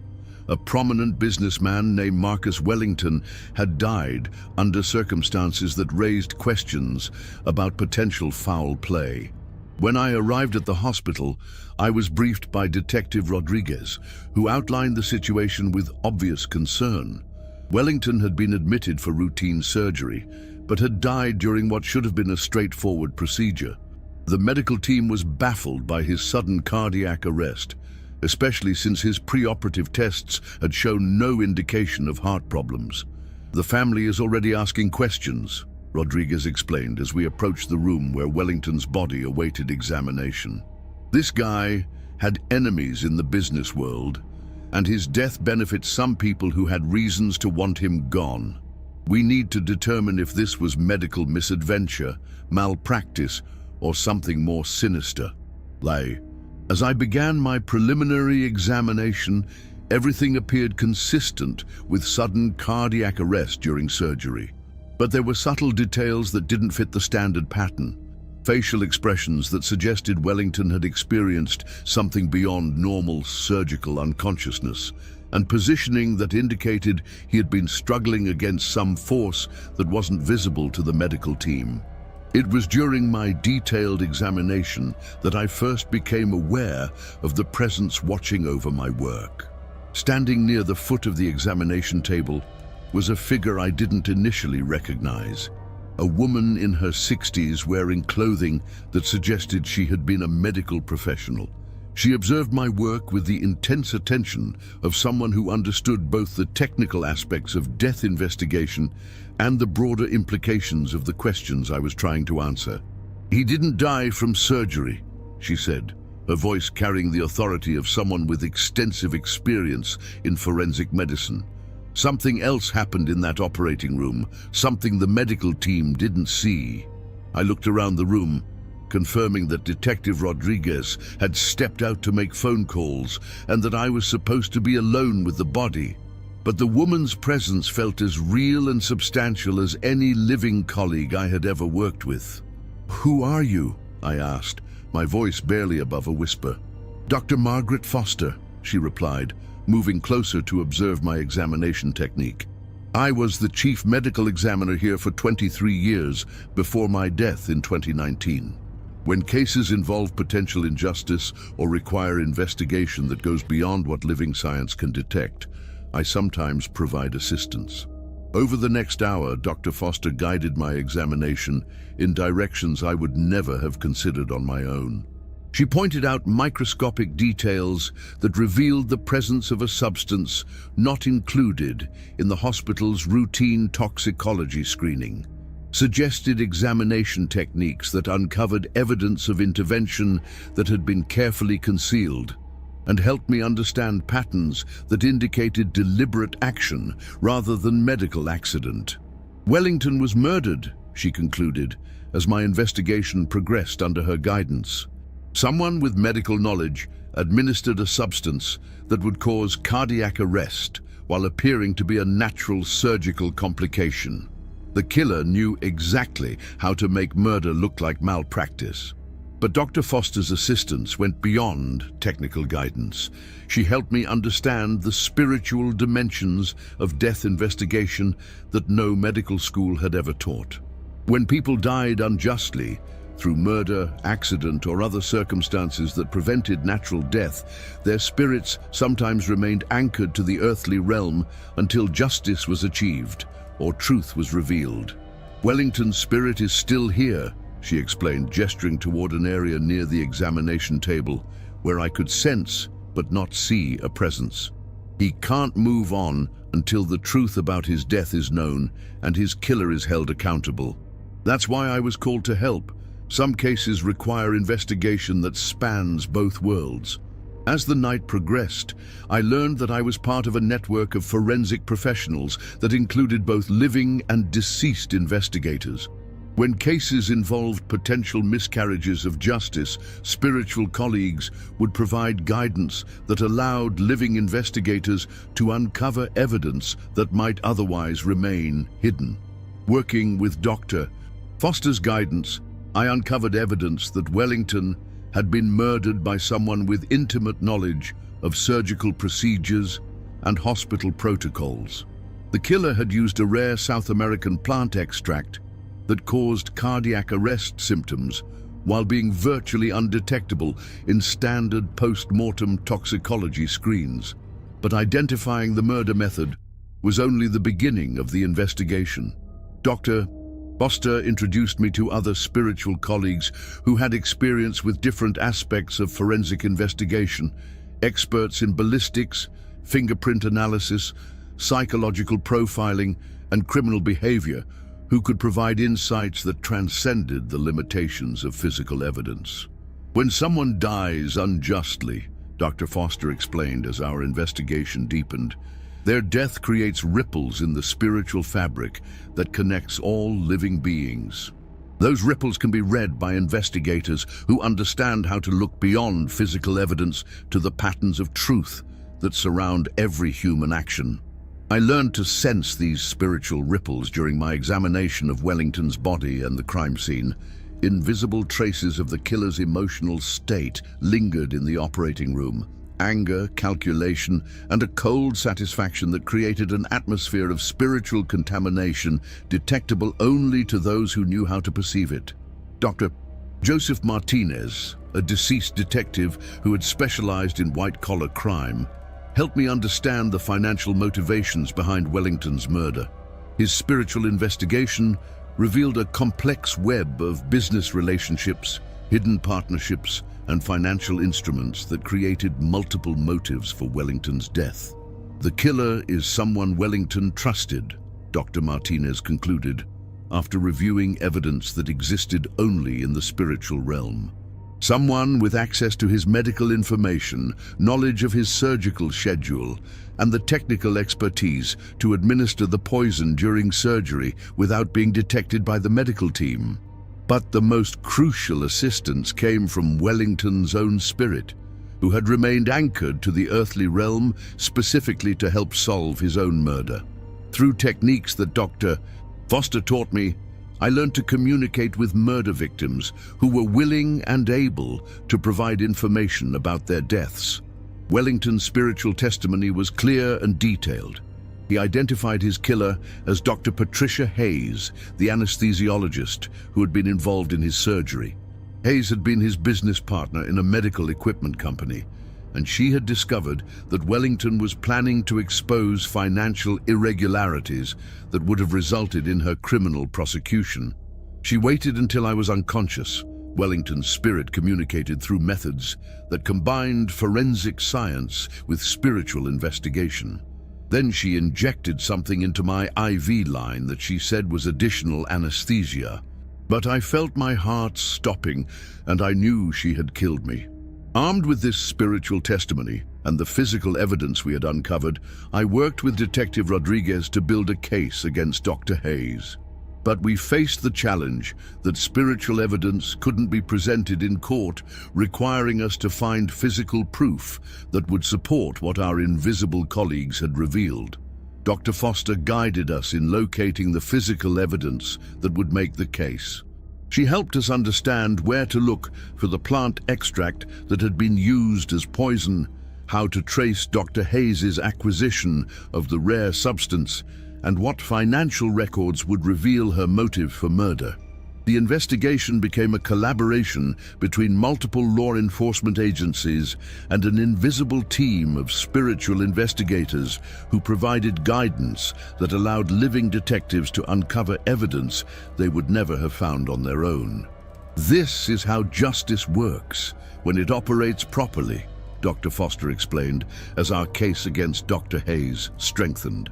The dead don't rest when they've been murdered, and experienced investigators don't stop serving justice just because they've died. We work together across the boundary between worlds to ensure that truth prevails and killers are held accountable. But the investigation revealed more than just Wellington's murder. Dr. Hayes had been systematically stealing from the medical equipment company for years, and Wellington's death was just the most recent in a series of suspicious deaths involving people who had discovered her crimes. The spiritual investigative team helped us identify 3 other victims whose deaths had been attributed to natural causes, but who had actually been murdered by Dr. Hayes using similar methods. Each victim's spirit had been waiting for justice, unable to move on until their deaths were properly investigated and their killer was exposed. The arrest of Dr. Patricia Hayes became a landmark case that demonstrated the power of thorough forensic investigation combined with spiritual guidance that most people never knew existed. Working with evidence that the invisible team had helped us locate, we built an airtight case that included physical proof of murder, financial records showing motive, and circumstantial evidence linking Hayes to 4 separate homicides. But the most remarkable aspect of the case was watching the spiritual transformation that occurred as justice was achieved. Wellington's spirit, which had been anchored to the earthly realm by his need for truth and accountability, finally found peace as Hayes was convicted and sentenced to life in prison. During the trial, I felt the presence of all 4 victims as they witnessed their killer being held accountable for her crimes. The relief and gratitude that radiated from their spirits created an atmosphere in the courtroom that even people without spiritual sensitivity could perceive. Justice allows the dead to rest, Dr. Foster explained, as we observed the spiritual effects of Hayes's conviction. When people die unjustly, their spirits remain troubled until truth is revealed and accountability is achieved. That's why forensic investigation is such sacred work. We're not just serving the legal system, we're helping souls find peace. The success of the Wellington case led to my deeper involvement with the spiritual network of forensic investigators. I learned that suspicious deaths throughout Texas were being investigated by teams that included both living and deceased professionals, all working together to ensure that killers couldn't escape justice by relying on the limitations of earthly investigation methods. Dr. Foster introduced me to colleagues who specialized in different types of crimes.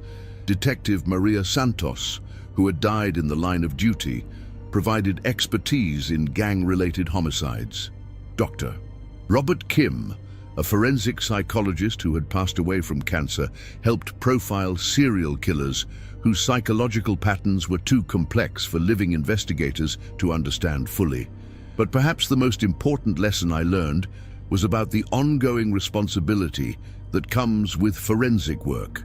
Every case we solved properly created precedents and techniques that would help future investigators handle similar crimes. The spiritual network preserved this knowledge across generations, ensuring that hard-won expertise in fighting crime would never be lost. When you dedicate your life to seeking truth and serving justice, Dr. Foster told me during one of our collaborative investigations, you become part of something eternal. The fight against crime doesn't end with physical death. It evolves into a more powerful form of service that can reach across any boundary to ensure that evil doesn't triumph over good. This understanding transformed my approach to forensic medicine from a scientific career into a spiritual calling. I wasn't just determining causes of death, I was serving as a bridge between worlds, helping both the living and the dead find the truth they needed to achieve peace and justice. The network also taught me about preparing for my own eventual transition from earthly investigation to spiritual service.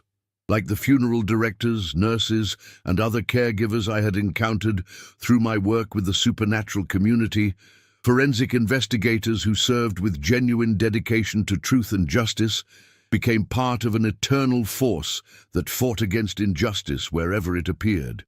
Your skills, your dedication, your commitment to truth, all of these become part of the spiritual arsenal that fights against crime and corruption, Dr. Foster explained. When your earthly service ends, you'll continue this work with capabilities that no living investigator can match. Over the following months, I helped solve numerous cases with guidance from the spiritual investigative team. Cold cases that had stumped living detectives for years were solved when deceased colleagues provided insights that only the dead could access. Murder victims provided testimony that led to convictions their killers thought they had avoided. Missing persons cases were solved when spiritual investigators located evidence that existed beyond the reach of earthly search methods. Each successful case strengthened my understanding that justice is a force that transcends death itself. The truth doesn't die with murder victims, and the pursuit of justice doesn't end when investigators pass away. Instead, both become part of an eternal network dedicated to ensuring that crime cannot triumph over truth, that killers cannot escape accountability, and that the innocent receive the justice they deserve. Today, as I continue my work as Chief Medical Examiner, I am never truly working alone. Every examination I conduct, every case I investigate, every truth I uncover is supported by a vast network of spiritual colleagues who have dedicated their eternal existence to serving justice. And someday, when my own earthly service comes to an end, I will join this network of spiritual investigators, continuing to fight for truth and justice with capabilities that transcend every limitation of physical existence.